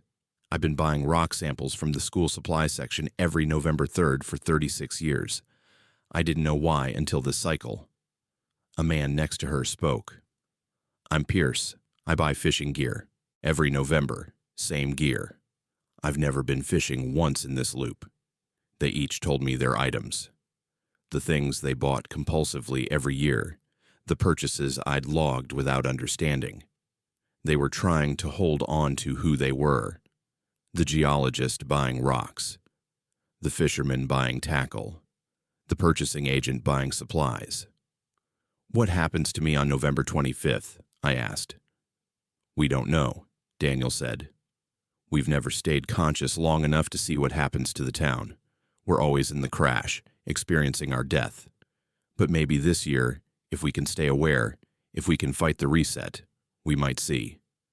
"See what?" "What killed Kotzebue? What killed all of you?" November 25th arrived. I opened the store at 6 a.m. like always, but this time I was watching, waiting. At 9:17 a.m., everything stopped. Not paused, stopped. Every person in the store froze mid-motion. Fletcher reaching for coffee. Jamari holding lottery tickets. A child's hand suspended halfway to a candy bar. Then I heard it. A sound like metal tearing, like reality itself was ripping apart. Through the window, I saw something impossible. The sky was splitting, an actual tear in the blue, and through it, I saw flames. I saw wreckage. I saw 12 people burning in airplane seats, screaming, dying over and over. And behind that, I saw more. I saw Kotzebue on a different day, July 14th, 2002. I saw a wave, a tsunami, massive and dark, rolling toward the town. I saw it hit. I saw 3,000 people drowning. I saw the water rising above the buildings, above the mountains, above everything. I saw my own body floating face down in the water, my own dead eyes staring at nothing. The vision lasted 10 seconds. Then everything reset. I was standing in my store. It was November 3rd. Daniel walked in at 6 a.m. He picked out his items: beans, batteries, rope, duct tape, water, first aid. But this time, when he looked at me, his eyes were full of tears. "You saw it, didn't you?" he whispered. "Yes." "Now you know. We're all dead. We all died 22 years ago in the tsunami. But something kept us here. Some echo, some loop, some prison made of water and time. We keep living November 3rd through November 24th, because that's when we were most alive. The 12 of us died in fire, so we relive fire. You died in water, so you relive this. Can we escape?" He placed 4760 on the counter. Exact change. "We've been trying for 36 years. If you find a way, please tell me. Tomorrow. Because tomorrow is November 3rd again, and we'll have this same conversation, and you'll forget everything like you have for 22 years. He left. I wrote this down immediately. I'm hiding it in the back office where I'll find it on November 3rd. Maybe I'll read it. Maybe I'll believe it. Maybe I'll remember. Or maybe tomorrow I'll wake up, open the store at 6 a.m., and wonder why that stranger buying supplies looks so familiar. Either way, the loop continues. We're all dead in Kotzebue. We just haven't accepted it yet. The tsunami took us in 2002. We've been drowning ever since, over and over and over, forever November, forever dying, forever trapped, and there's no way out. The cameras don't lie, that's what I used to believe anyway. I'm Boone, a wildlife biologist working out of Whittier, Alaska, and in July 2023, my trail cameras captured something that proved I don't know who I am, where I came from, or even if my life is real. Whittier is one of the strangest towns in Alaska. Population 272, and almost everyone lives in a single building, Begich Towers, a 14-story concrete monolith left over from Cold War military days. One way in by land through a tunnel that's only open at certain hours. It's isolated, claustrophobic, and perfect for someone who wants to study wildlife without human interference. I'd been tracking bear populations in the valleys north of town, setting up motion-activated cameras along game trails and near salmon streams. 20 cameras total checked every 2 weeks. Standard conservation work, documenting migration patterns, den locations, feeding behavior. On July 12th, I hiked out to check camera 17, positioned near a creek about 8 miles from Whittier. The camera had triggered 237 times in 2 weeks. Normal for an active trail. I pulled the SD card, replaced the batteries, and hiked back. That night in my apartment, I reviewed the footage on my laptop. Bears, as expected. A few wolves, foxes, ravens, the usual suspects. Then, at frame 143, something different. A figure, walking upright. Human-shaped, but wrong somehow. The gait was off, too smooth, joints moving at angles that didn't match human locomotion. It was there for 3 frames, maybe 2 seconds of real time before disappearing into the trees. I zoomed in. The image was grainy, but I could make out details. Tall, maybe 6.5 feet.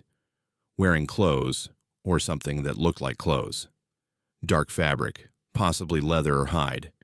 No visible face, just shadow where the head should be. Bear on hind legs, I told myself, but bears don't walk that smoothly. Bears don't wear clothes. I checked the timestamp. July 9th, 3:47 a.m. I pulled up the weather data. No aurora activity that could cause image distortion. The camera was functioning perfectly. The next day, I went back to camera 17 with my GPS unit. I followed the direction the figure had been walking, pushing through dense underbrush and Devil's Club. After 40 minutes of hiking, I found tracks. Not bear, not moose, not anything I recognized. Bipedal, definitely. The prints were roughly human-sized, but the pattern was wrong. The stride was too long, nearly 5 feet between steps, and the depth was inconsistent. Some prints pressed deep into the soft earth, others barely made an impression, like the walker was changing weight randomly. I followed the tracks for over an hour. They led steadily northwest, away from Whittier, climbing into terrain I'd never explored. The vegetation changed. The trees looked older, the undergrowth thicker, and everything felt different. Quieter, like the forest was holding its breath. Then I found the valley. It opened up suddenly, a hidden basin surrounded by steep rock walls, invisible from any vantage point unless you stumbled directly into it like I had. And in the center of the valley there were structures, not modern buildings, not native structures either, something in between.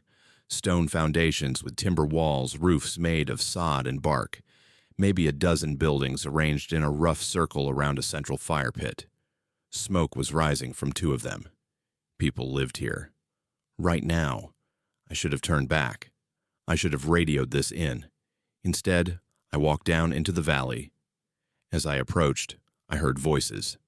English, but the accent was strange, flat, almost mid-Atlantic, like old radio broadcasts from the 1940s. I caught fragments of conversation. Swell day for it. And the fella from the camera. They knew. They knew I'd been filming.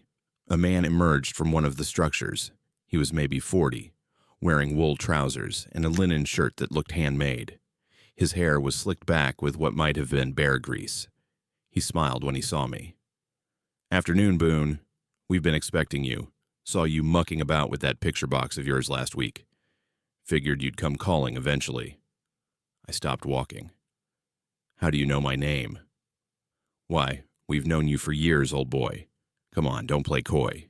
You're in the photographs." "What photographs?" He gestured for me to follow.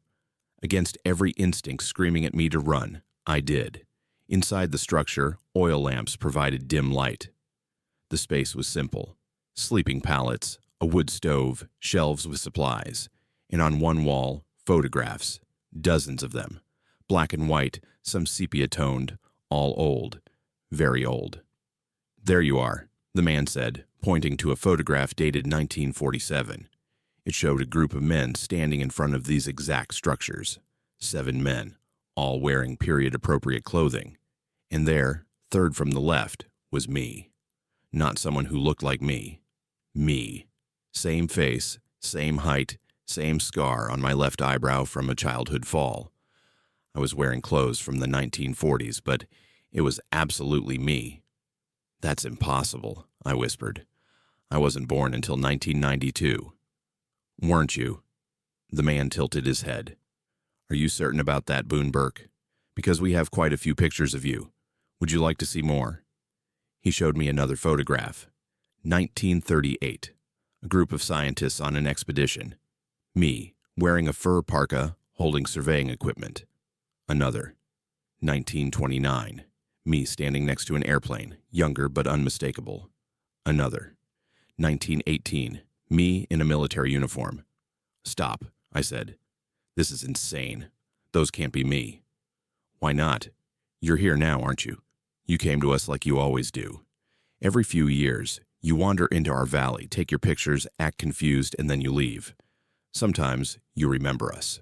Usually you don't, but you always come back." Other people emerged from the buildings. 6 more, men and women, all dressed in vintage clothing spanning different decades. They all smiled at me like I was an old friend. A woman approached. "You look younger this time, Boone. It's been nearly 12 years since your last visit in 2011. You brought those digital cameras then too, don't you remember?" "I've never been here before in my life." "That's what you said last time too." She laughed. "It's okay. Time works funny for you. Always has. You're not like us. We've been here since our time ended. But you slip between. You've been slipping for decades. I don't understand." The first man pulled out a journal. Handwritten entries dating back to 1922. "We keep records. Every time you visit, we document it. Look, July 1952. You spent 3 days here. August 1967, you stayed a week. March 1981, just an afternoon. June 1998, you brought a woman with you, said she was your colleague. You don't remember any of this. I read the entries. They describe me perfectly. My mannerisms, my speech patterns, even specific things I'd said, but I had no memory of any of it. Who are you people? We're the ones who got stuck, the woman said. Our time ended, but we couldn't move forward. This valley is a pocket, a place outside the normal flow. We've been here for decades, watching the world change around us, but never changing ourselves. You, though, you're different. You exist in multiple times at once. You age, you live a life out there, but you also exist here and in the past, and probably in the future too. That's impossible. Is it? The man showed me more photographs. This one's from 1903. That's you, isn't it? And this from 1896. And we have stories from the old-timers who built this place. They talked about a man who'd appear every so often, always looking slightly different, always confused, always taking notes about the wildlife. They called you the Observer, said you'd been coming since at least the 1870s. My hands were shaking. I need to leave. You will. You always do. But you'll forget this conversation, forget us, forget the valley. That's how it works for you. Time resets your memory every time you slip. Out there. She pointed toward Whittier. You're Boone Burke, wildlife biologist, born 1992, normal life. But here, you're something else. Something that exists across decades. And eventually you'll slip again. And you'll visit another time. And people there will recognize you too. How do I stop it? We don't know. We've asked you that every time you've come. You never have an answer. I backed toward the door. I'm leaving. I'm going back to Whittier, and I'm reporting this place. You won't, the man said sadly. You'll try. You'll make it halfway back, and you'll forget. The valley protects itself. By the time you reach your camera, you'll just remember a nice hike. You'll check your footage and see nothing unusual. That's what always happens. We'll see about that. I ran. I crashed through the forest, following my GPS back toward camera 17. My heart was pounding, my mind racing. I had to remember. I had to document this. I pulled out my phone and started recording a voice memo as I ran. My name is Boone Burke. I found a valley with people who claim to know me from the past. They have photographs of me dating back over a century. They say I slip through time. They say I've been visiting them repeatedly. I need to remember this. I need to... The phone went dead. Battery at 70%, but completely dead. I kept running. 20 minutes later, I reached camera 17. I stood there, gasping for breath, trying to hold on to what had just happened. The valley, the people, the photographs. But it was slipping away, like trying to remember a dream after waking. Details were blurring, fading, becoming uncertain. Had I seen structures, or just rock formations? Had there been people, or had I imagined them? Photographs of me from the 1940s. That was insane. Obviously impossible. I must have gotten dehydrated, hallucinated. That happens sometimes on long hikes. I checked the camera. Everything normal. I hiked back to Whittier, made dinner, watched TV. Normal evening. But that night, I couldn't sleep. Something felt wrong. I opened my laptop and went through the trail camera footage again. Frame 143, the figure walking through the trees. I zoomed in closer than I had before, enhanced the image as much as the software would allow, and I saw the face. It was turned slightly toward the camera, just enough to make out features despite the grain and shadow. It was my face. I was looking at myself walking through the forest at 3:47 a.m. on July 9th. But on July 9th, I'd been in my apartment in Baggage Towers. I'd logged it. I'd been on a video call with colleagues until 11 p.m., then gone to bed. I couldn't have been 8 miles away in the forest in the middle of the night. Unless I had been. Unless I'd somehow been in both places at once. I pulled up my phone. The voice memo I'd recorded. It was there, but corrupted. Just static and fragments of my voice. Name is... Found. Photographs. Slip through. Remember. Not enough to make sense. Not enough to prove anything. I checked my GPS history. It showed my hike to Camera 17 and back. But there was a gap. 47 minutes where the GPS showed me stationary in one location. The location where I'd found the valley. Or hallucinated it. Or slipped into it from another time. I spent the next week researching historical records of the Whittier area.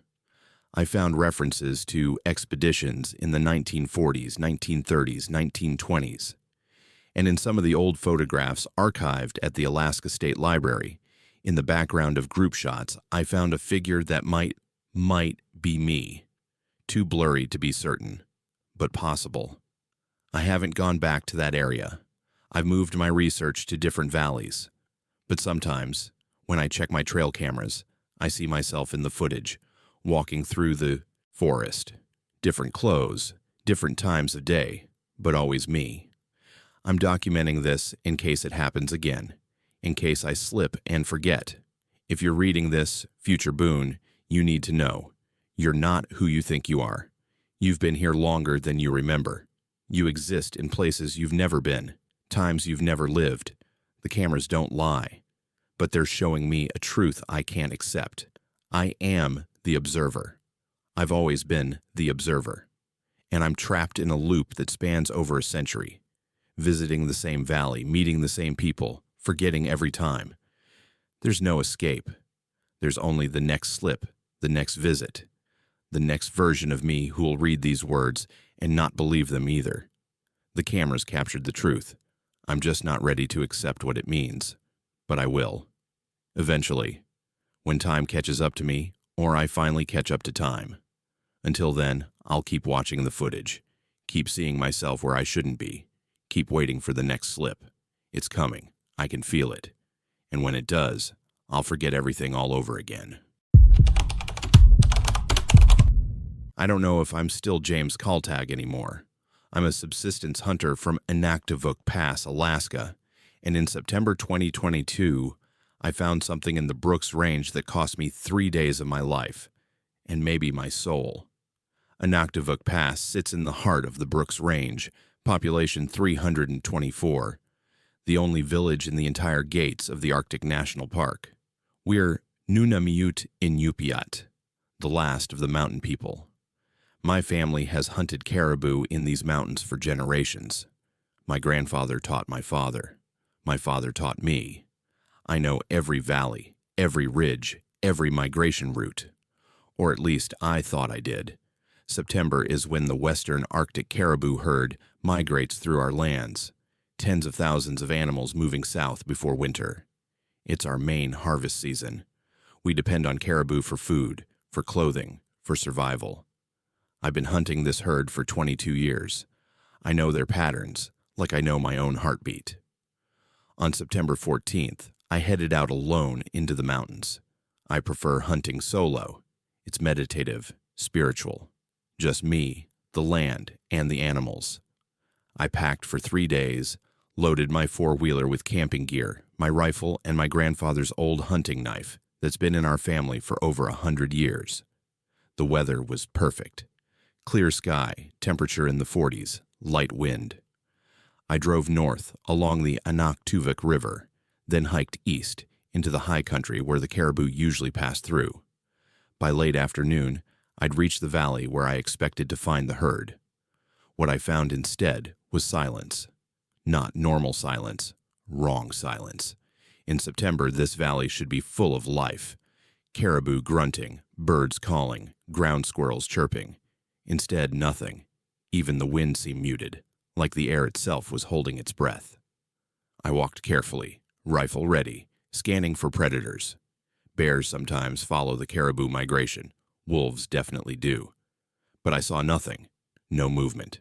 No tracks except my own. Then I crested a ridge and looked down into a basin, and my breath stopped. Caribou. Dozens of them. Maybe 80 or 90 animals, lying in a perfect circle on the tundra. From my vantage point, the formation was unmistakable. A precise circle, maybe 200 feet in diameter, with the bodies radiating outward like spokes on a wheel. I scrambled down the ridge. As I got closer, I realized they were all dead. Every single one. Cows, bulls, calves. All dead, all positioned in that perfect circular pattern. I examined the first body. No wounds, no blood. The animal looked like it had just laid down and died. Its eyes were open, glassy, staring at nothing. I checked another. Same thing. And another. No signs of struggle. No predator marks. No gunshots. No visible cause of death. But the strangest part was the lack of scavengers. When caribou die in the wild, ravens find them within hours. Bears, wolves, and foxes follow. The tundra wastes nothing, but these bodies were untouched, no bite marks, no tracks around them. And when I listened, I realized I couldn't hear any birds. Not one raven, not one eagle, nothing. I pulled out my satellite phone to call the village. The screen was dead, fully charged when I left that morning, now completely dead. I tried my GPS unit, also dead. Even my digital watch had stopped. The sun was getting low. I should have hiked back to my camp, but something kept me there. I needed to understand what I was looking at. My grandfather's teachings echoed in my mind. When the land shows you something impossible, it's trying to tell you something important. I sat down outside the circle and waited. As dusk fell, the temperature dropped fast. I started a small fire with my emergency kit, using matches since my lighter wouldn't spark. I made tea, ate some dried salmon, and watched the dead caribou in the fading light. That's when I noticed the stars. I grew up in Anaktuvuk Pass. I've seen the night sky in the Arctic hundreds of times. I know the constellations. But the stars above me were wrong. The patterns were shifted. Ursa Major was in the wrong position. Polaris wasn't where it should be. It was like looking at a sky from a different latitude, or different season, or maybe a different time entirely. I told myself I was disoriented, tired, seeing things, but I knew the stars. And these weren't right. I decided to sleep and leave at first light. I set up my tent at the edge of the basin, crawled into my sleeping bag, and tried to ignore the feeling that something was watching me from the darkness beyond my fire. I remember closing my eyes. I remember the sound of my own breathing. And then I remember nothing.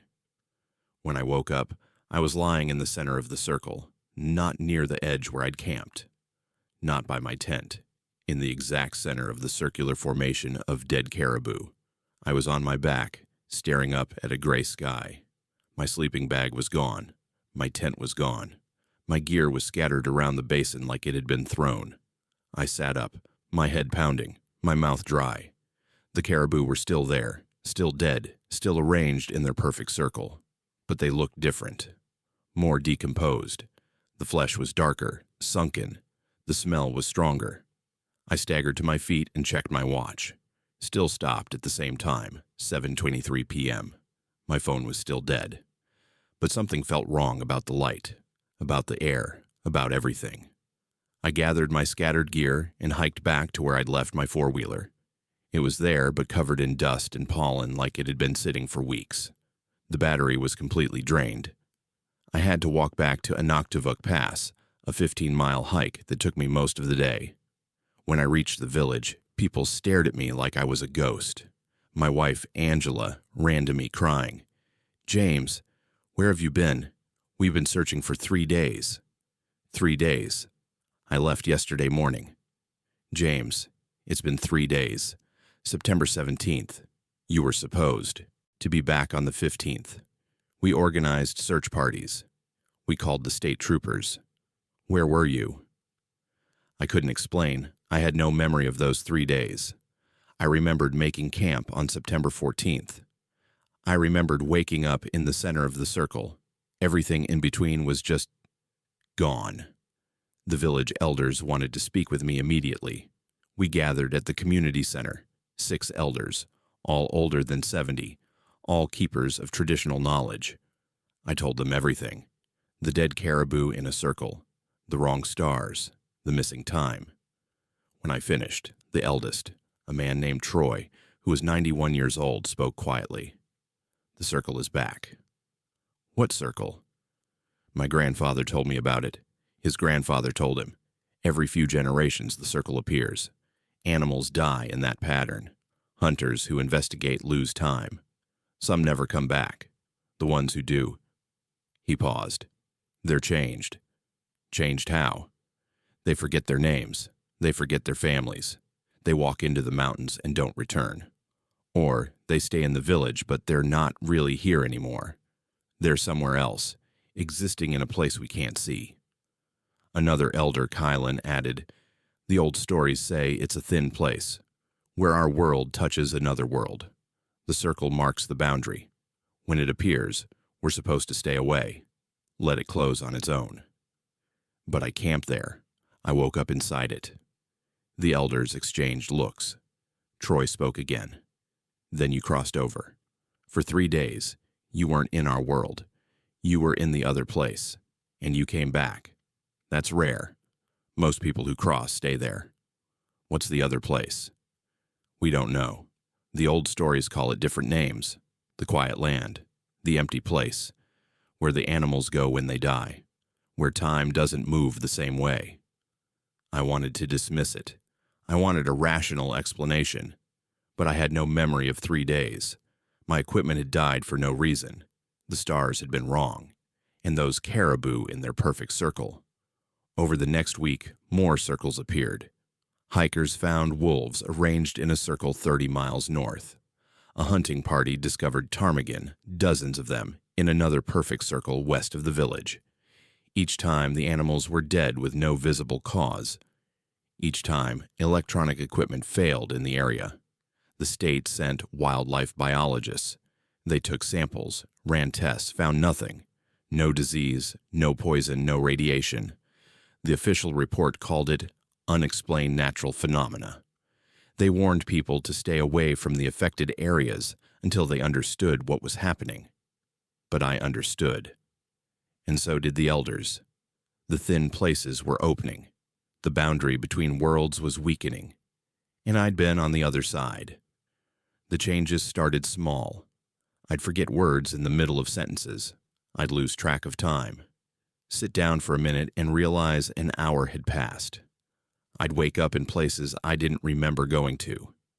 Angela found me standing outside in the middle of the night, staring north toward the mountains, with no memory of leaving bed. Then I started seeing things. Movement at the edge of my vision that disappeared when I looked directly. Shapes in the darkness that looked almost human but weren't. And sometimes, when I looked at my reflection, I saw someone else looking back. Same face, but the eyes were different. Older, like they'd seen things no human should see. The elders told me I needed to go back. The circle called you for a reason. You have to return and close the crossing. Otherwise, it will spread. More circles will appear. More people will cross over. The boundary will collapse. How do I close it? You have to remember what happened during those 3 days. You have to go back to the center of the circle and remember. The missing time holds the answer. So yesterday, September 29th, I hiked back to that basin. The dead caribou were gone, decomposed, or taken by scavengers finally. But the circle was still visible. The grass inside the circle was different, darker. It didn't move in the wind like the grass around it. I walked to the center and sat down. I closed my eyes, and I tried to remember. At first, nothing. Then slowly, images started coming. Not memories exactly, more like dreams or visions. I remembered walking, not in the basin but somewhere else, a place that looked like the tundra but wasn't. The sky was the wrong color, not quite gray, not quite blue. The light came from everywhere and nowhere, and there were others there, figures walking in the distance, human-shaped but moving wrong, their joints bending in impossible ways. I remembered voices, not speaking English or Inupiaq, but somehow I understood them. They were asking me questions. Why did you come here? Do you want to stay? Do you know the way back? I remembered fear, deep primal terror, the feeling that if I stayed too long, I would forget who I was, I would become like those figures, walking forever in that empty place between worlds. And I remembered running, trying to find the way back, seeing the circle from the other side, a glowing boundary, a door.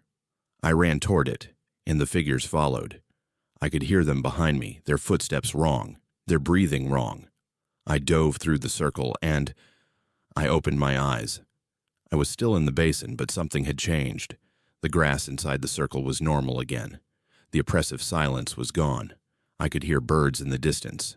The air felt right. I pulled out my phone. It turned on. Full battery. The date showed September 29th. My watch was running again. I hiked back to the village. The elders were waiting. They knew before I said anything that something had shifted. "Is it closed?" Troy asked. "I think so." I remembered what happened. I ran from that place. I escaped. "But did you close the door behind you?" I didn't know. I didn't have an answer. It's been 3 weeks. No new circles have appeared. My memory is better. I don't lose time anymore. The shapes in the darkness have stopped. But sometimes, late at night, I hear something outside my house. Footsteps that don't sound quite human.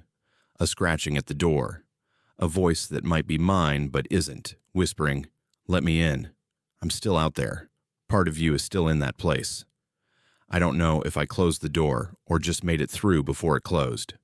I don't know if I brought something back with me or left something behind, but I know the circle chose me for a reason. And I know that somewhere, in that empty place between worlds, there are things that want to cross over. Things that look like me, sound like me. Things that know my name and my face and are waiting for the boundary to weaken again. The elders tell me to watch for the signs. If the caribou start dying in circles again, I have to go back. I have to close it properly this time, even if it means staying there, even if it means I never come back. I'm writing this down in case that happens. So people know. So my family knows. The thin places are real. The empty land exists. And somewhere between our world and that one, there are things that want to cross. Things that wear human faces, things that used to be human, but forgot how. And I might be one of them. I might have already crossed too far to ever really come back. Every letter I've ever delivered has reached its destination until April 2017, when the dead started writing back. My name is Patricia. I'm 56 years old, and as postmaster of Chicken, Alaska, I've learned that some messages aren't meant to be read by the living. Chicken is barely a town. Population 7 in winter, maybe 20 in summer when tourists come to gawk at the name and take photos with our signs. We got the name because the founders wanted to call it Ptarmigan, but nobody could spell it, so they settled on Chicken. It's that kind of place. Honest, simple, forgotten by the rest of the world. I've been the postmaster here for 18 years. The post office is inside my house, a small room with P.O. boxes lining one wall and a counter separating my living space from the public area.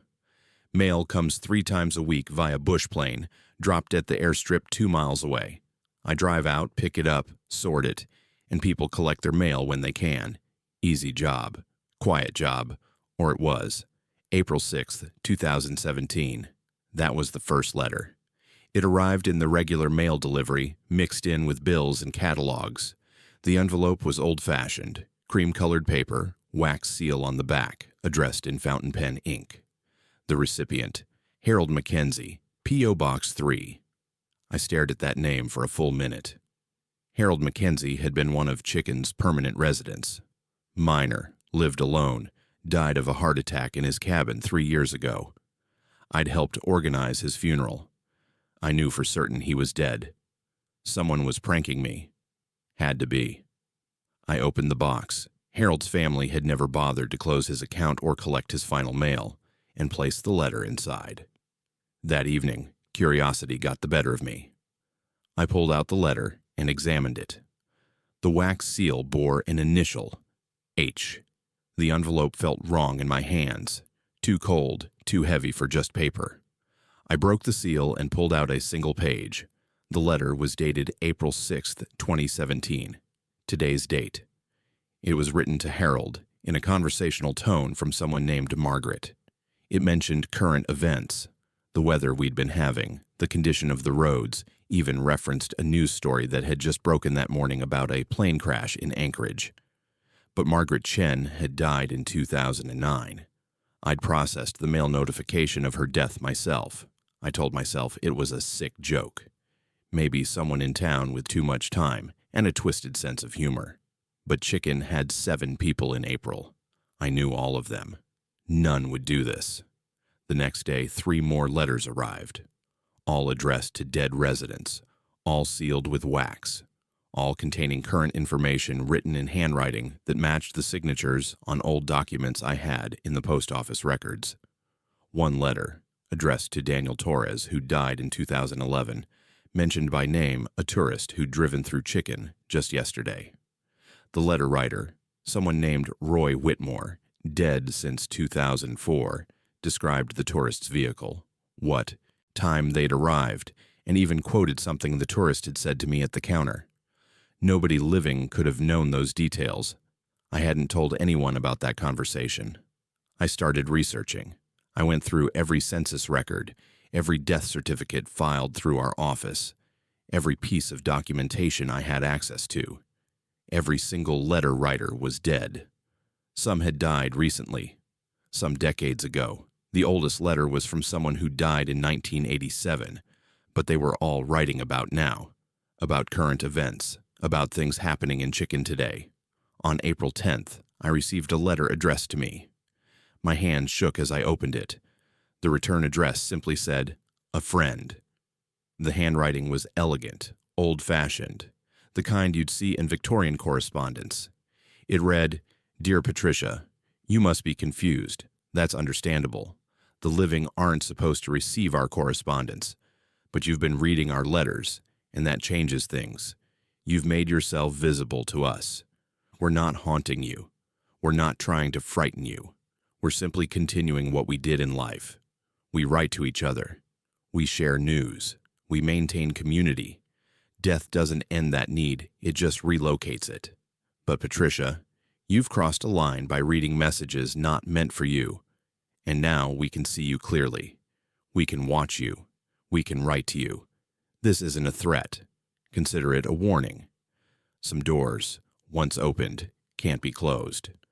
With regards, those who remain." I burned that letter, threw it in my wood stove, and watched it turn to ash. I stopped opening letters addressed to deceased residents. I started marking them "Return to Sender" and putting them back in outgoing mail. But the letters kept coming. More each week. By the end of April, half my mail delivery was addressed to dead people. I couldn't keep up. The P.O. boxes of the deceased were overflowing.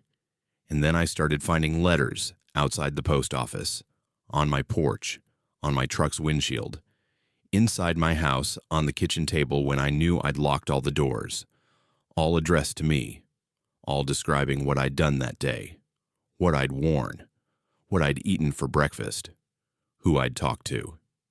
They were watching me constantly, documenting my life with the same casual detail they'd once used to document their own. On April 23rd, I drove to the cemetery on the edge of town. Chicken Cemetery is small, maybe 30 graves total, some dating back to the Gold Rush era. I walked among the headstones, reading names I recognized from the letters: Harold Mackenzie, Margaret Chen, Daniel Torres, Roy Whitmore. And their graves were disturbed.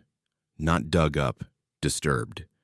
The earth above each one was compressed differently, like something was pushing up from below. Fresh dirt was scattered around the edges, as if something had shifted the soil, and on several headstones there were letters wedged into the carved names. New letters, unsealed. I opened one addressed to someone named Augustine Fletcher. It was from Margaret Chen, written yesterday describing a conversation she'd had with Harold about the weather, a conversation between 2 dead people. My head was spinning. I gathered every letter from every grave, 14 in total, and brought them back to the post office. I spread them out on my counter and read them all, They were writing to each other. Constant correspondence between the dead of Chicken, discussing their days, sharing thoughts, making plans. But their days were strange. They talked about walking through town, about seeing the living, about gathering in places they couldn't possibly gather. One letter from Roy mentioned meeting at the old saloon at midnight. The old saloon had burned down in 1996. Another from Daniel described watching me at my counter, noting that I looked tired and should rest more. He wrote this 3 days ago. I'd been alone in the post office that entire day. I decided to test something. That night, at midnight, I walked to where the old saloon had stood. Just empty ground now, overgrown with brush and fireweed. I stood there in the darkness, and I waited. At exactly midnight, I saw them. Not physically, not like solid bodies, but like impressions on reality. Shapes of people, transparent and flickering like old film. They were gathered where the saloon walls would have been, sitting at tables that weren't there, drinks in their hands made of memory and shadow, and they were talking. I couldn't hear words, but I could see mouths moving, see gestures, see the social interaction of a community continuing exactly as it had in life. Then Harold looked directly at me. His translucent eyes met mine. He smiled, and he raised his glass in a toast. The others turned. All of them. Every dead resident of Chicken who'd been writing letters. They were all there, and they were all looking at me. I ran. I got in my truck and drove back to my house, locked every door, closed every curtain. My heart was pounding so hard, I thought I might pass out. The next morning, there was a letter on my kitchen table. Dear Patricia, you saw us. That's good. Now you understand. We're still here. We've always been here. Chicken is our home, just as it's yours. We lived here. We died here. And we remain here. You process our mail because you're the postmaster. That's your job. But now you've become part of our community too. You've seen us. You've read our words. You've visited our gathering place. You're one of us now. Not dead yet, but connected. And when your time comes, and it will come, Patricia, as it comes for everyone, you'll join us properly. You'll write letters. You'll attend our gatherings. You'll be part of the continuation. Until then, keep delivering our mail. Keep our P.O. boxes organized. Keep our correspondence flowing. That's all we ask.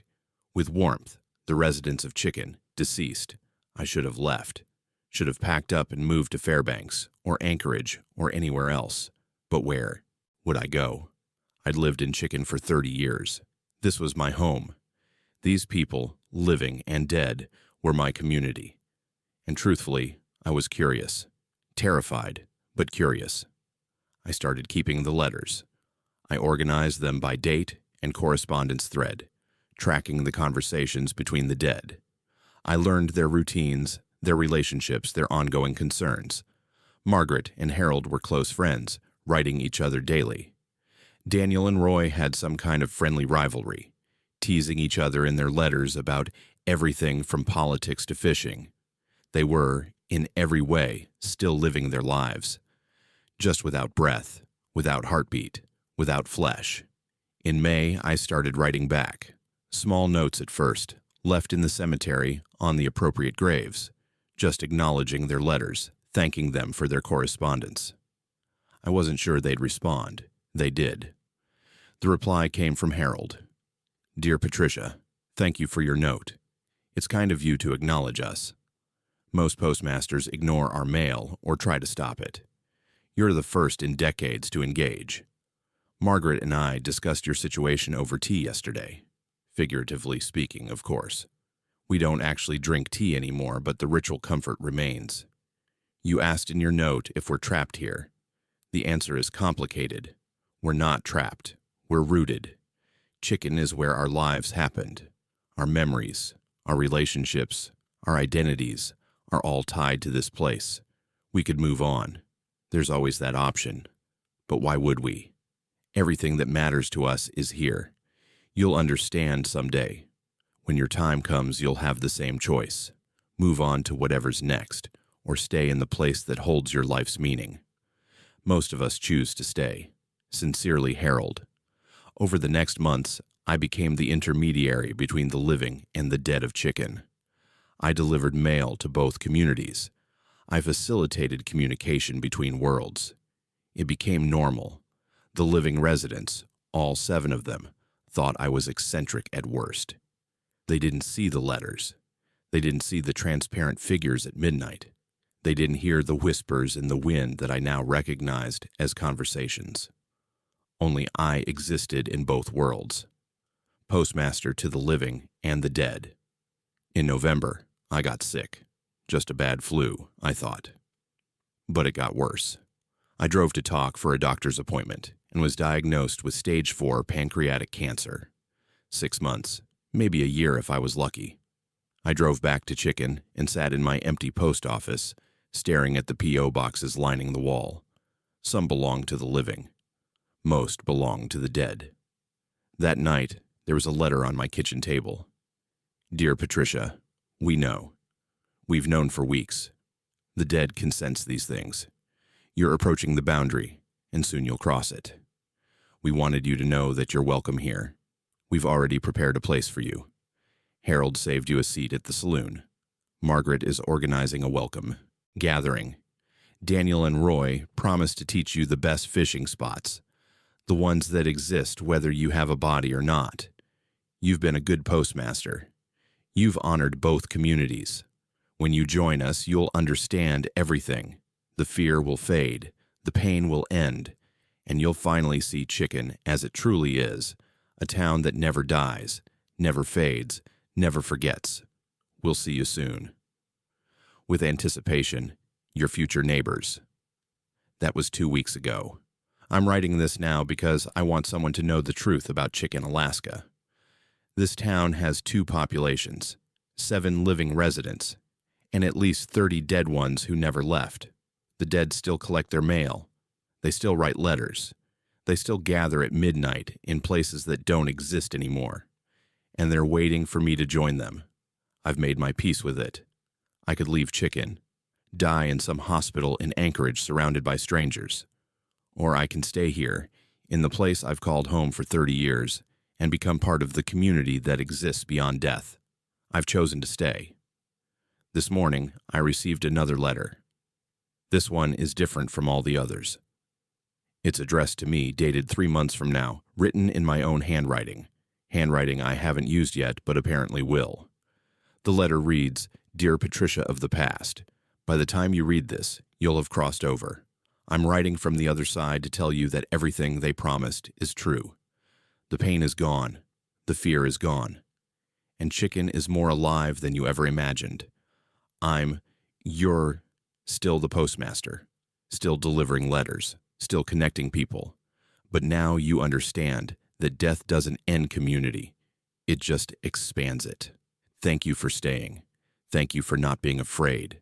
Thank you for keeping our town alive in both worlds. See you soon. With love from your future, Patricia, deceased. I keep that letter on my counter. I read it every morning. And I'm not afraid anymore. In a few months, maybe less, I'll join the community that's been writing to me all year. I'll attend their gatherings. I'll write my own letters. I'll continue my work as postmaster for a town that refuses to die. And someday, years from now, another postmaster will take my place. They'll start receiving letters addressed to deceased residents. They'll find letters from someone named Patricia describing current events, offering advice, welcoming them to a community that exists in the spaces between life and death. And maybe they'll understand, like I do now, that Chicken, Alaska, is more than a remote town with a funny name. It's forever. For all of us. Living and dead. The mail must go through. Always. If you work the night shift long enough, you stop questioning what you see in the dark. But I should have questioned her. My name is Karen. I'm 47, and I manage the Petersburg Cannery in Pelican, Alaska, where I learned that some people refuse to stop searching, even after death has taken everything from them. Pelican is about as isolated as you can get in Southeast Alaska. Population 88, accessible only by boat or float plane, built on pilings over the water. The whole town is basically one long boardwalk with buildings attached. No roads, no cars, just wooden walkways, the ocean beneath, and the cannery that keeps us alive. I've managed the night processing shift for 11 years. We work midnight to 8 a.m. during salmon season, processing the catches that come in from the fishing fleet. It's hard work, cold, wet, repetitive, but it pays well, and I know every person on my crew. In a town of 88, you know everyone. In June 2024, my crew started reporting something strange. Workers on the dock outside, the ones who unload the boats and move fish to the processing line, said they kept seeing a woman, always around 3 a.m., always in the same spot at the end of the main dock, always alone. She just stands there, Cassius told me during our break on June 7th, staring at the water. When I call out, asking if she needs help, she turns and asks the same question. "Have you seen my son Michael? He went fishing and hasn't come back." What do you tell her? I tell her I haven't seen anyone named Michael. She nods and walks away. But Karen, she walks toward the end of the dock and then she's just gone, like she stepped off into the water, but there's no splash. I figured it was a confused tourist, maybe someone staying on one of the boats in the harbor. Pelican gets visitors during summer. But when 3 more workers reported the exact same encounter over the next week, same woman, same question, same 3 a.m. timing, I paid attention. "Describe her," I said to my crew during a meeting. They all gave identical descriptions. Late 50s, maybe early 60s, gray hair pulled back in a bun, wearing a green rain jacket and rubber boots, thin face, sad eyes, and always asking about Michael. Has anyone actually followed her, seen where she goes? They shook their heads. She's there. We blink, she's gone. It's too fast. I decided to see for myself. On June 15th, at 2:45 a.m., I went out to the main dock. The night was typical southeast Alaska, overcast, drizzling, the kind of weather that soaks into your bones. The dock lights created small pools of yellow in the darkness, and beyond that, just the black water of Lisiansky Inlet. I waited. 3 a.m. came and went. Nothing. But at 3:07 a.m., I saw her. She appeared at the end of the dock, didn't walk up, didn't arrive from anywhere. She was just suddenly there, standing under the furthest light, looking out at the water. Green rain jacket, gray hair, exactly as described. I walked toward her, my boots loud on the wooden planks. "Excuse me, ma'am. Are you lost?" She turned. Her face was deeply lined, weathered by years of coastal living. Her eyes were red, like she'd been crying for hours. "Have you seen my son Michael? He went fishing and hasn't come back." "When did he go missing?" "He left 2 days ago. Said he'd be back by evening, but he never came home. Have you seen him?"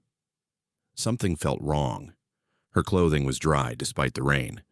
The planks beneath her feet weren't creaking under her weight. And her voice had a hollow quality, like it was coming from far away. "What's your name?" I asked. "Anna. Anna Volkov.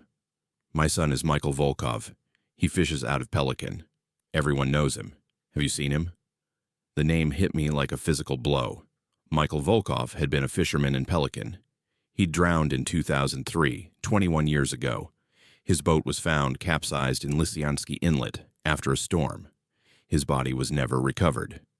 And Anna Volkov, his mother, had died in 1999, 4 years before her son drowned. I knew because I'd been at her funeral. The whole town had. "Ma'am," I said carefully, "I think you should come inside. Let me get you some coffee." She smiled sadly. "I can't. I have to wait here. He knows I wait for him. When he comes back, I need to be here." "Anna, have you seen my son Michael?" "Anna, Michael, have you seen my son?" Her voice didn't change in volume, but it became more insistent, layered, like multiple voices asking the same question. I backed away, slowly. She watched me with those sad red eyes. Then she turned back to the water. "I'll wait here. I always wait here. He'll come back. Sons always come back to their mothers." I blinked, and she was gone.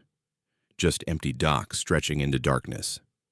I went straight to the cannery office and pulled up our security footage. We have cameras covering the docks for safety and theft prevention. The footage archives go back 2 years. I found the timestamp, June 15th, 3:07 a.m. I watched the screen. The camera clearly showed the end of the dock. And there she was, Anna Volkov, standing exactly where I'd seen her. The footage showed me approaching, showed my mouth moving as I spoke, showed her turning to me. But there was no audio on the dock cameras, so I couldn't hear what she said. I watched myself back away, watched her turn back to the water. And then, between one frame and the next, she vanished. I went back through the archives. June 14th, 3:05 a.m. There she was. June 13th, 3:03 a.m. There. June 12th, 3:08 a.m. There. I kept going back. May, April, March. Every few nights, around 3 a.m., she appeared on that dock. Same spot, same clothing, same posture staring at the water. I went back a full year. June 2023. She was there. December 2022. There.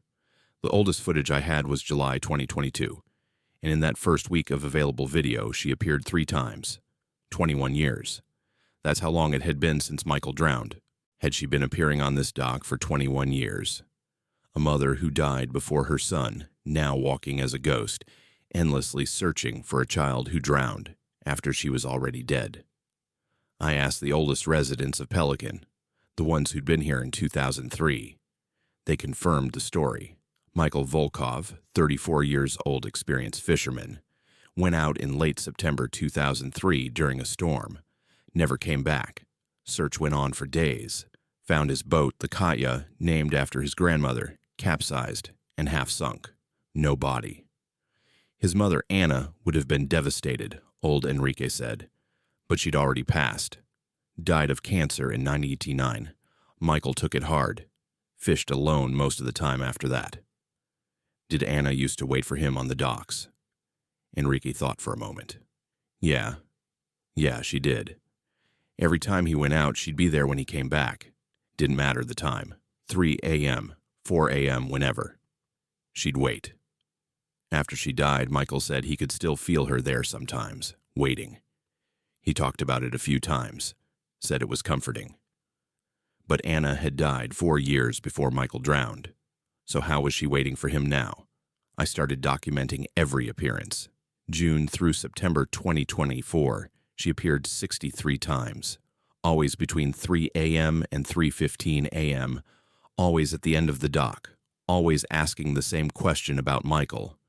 I tried to communicate with her, left notes at the spot where she appeared. Anna, Michael drowned in 2003. He's not coming back. You can rest now. The notes were always gone by morning, but she kept appearing. I tried speaking to her again, multiple times. The conversation was always identical. Have you seen my son Michael? Anna, I need to tell you something about Michael. He went fishing and hasn't come back. Have you seen him? Please listen to me, Michael. Have you seen my son? She couldn't hear me, or couldn't process anything except her endless search. In August, something changed. She appeared as usual at 3:04 a.m., but this time she wasn't alone. A second figure stood beside her. A man, mid-30s, wearing fishing gear. He was translucent, barely visible, but I could make out his features. I pulled up old photos of Michael Volkov from the memorial that had been held in 2003. It was him. No question. On the dock, Anna and Michael stood side by side. She was staring at the water. He was staring at her. And slowly, like he was fighting against something, he reached out and took her hand. She turned, looked at him, and her face transformed. The grief, the desperation, the endless searching, it all melted into pure relief and joy. Michael, I heard her say. The word echoed across the water, clear and distinct despite the distance. He nodded. I'm here, Mama. I'm sorry it took so long. I waited for you. I always wait. I know, but we can go now, together. They stood there, holding hands, mother and son reunited across the barrier of death and time. Then they both looked at the water, and they stepped forward, together, and vanished beneath the surface. I ran to the end of the dock. The water was calm, undisturbed, just the gentle lap of waves against the pilings. But they were gone. Anna hasn't appeared since. I've checked the cameras every night for 3 months. The end of the dock at 3 a.m. is always empty now. The other workers noticed too. The dock lady stopped coming, Cassius said. Think she finally found what she was looking for? Yeah, I said. I think she did. I like to believe that somewhere, in whatever comes after death, Anna and Michael are together. That a mother's love was strong enough to transcend time, strong enough to wait 4 years before her son was even lost, strong enough to search for 21 years after. Pelican's docks are quieter now at 3 a.m., but sometimes, when the water is very still, I swear I can hear it. The sound of a woman's voice carried on the wind, no longer desperate, no longer searching, just peaceful. Michael, I found you. We can go home now. And on those nights, I know that some hauntings aren't meant to terrify. Some are just love refusing to let go. And when love finally finds what it's searching for, even ghosts can rest. The cannery still runs. The fish still come. And I still work the night shift.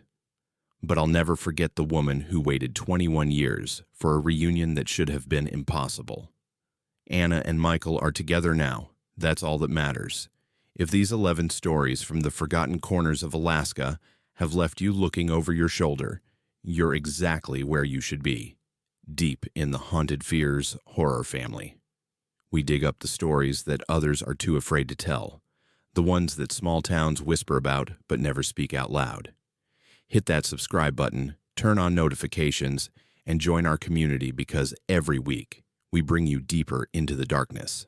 Drop a comment telling us which of these 11 Alaskan stories disturbed you the most, and if you made it through all of them, let us know by typing Alaska Never Forgets. Stay scared, Haunted Fears family, and remember, the best horror stories are the ones that feel real.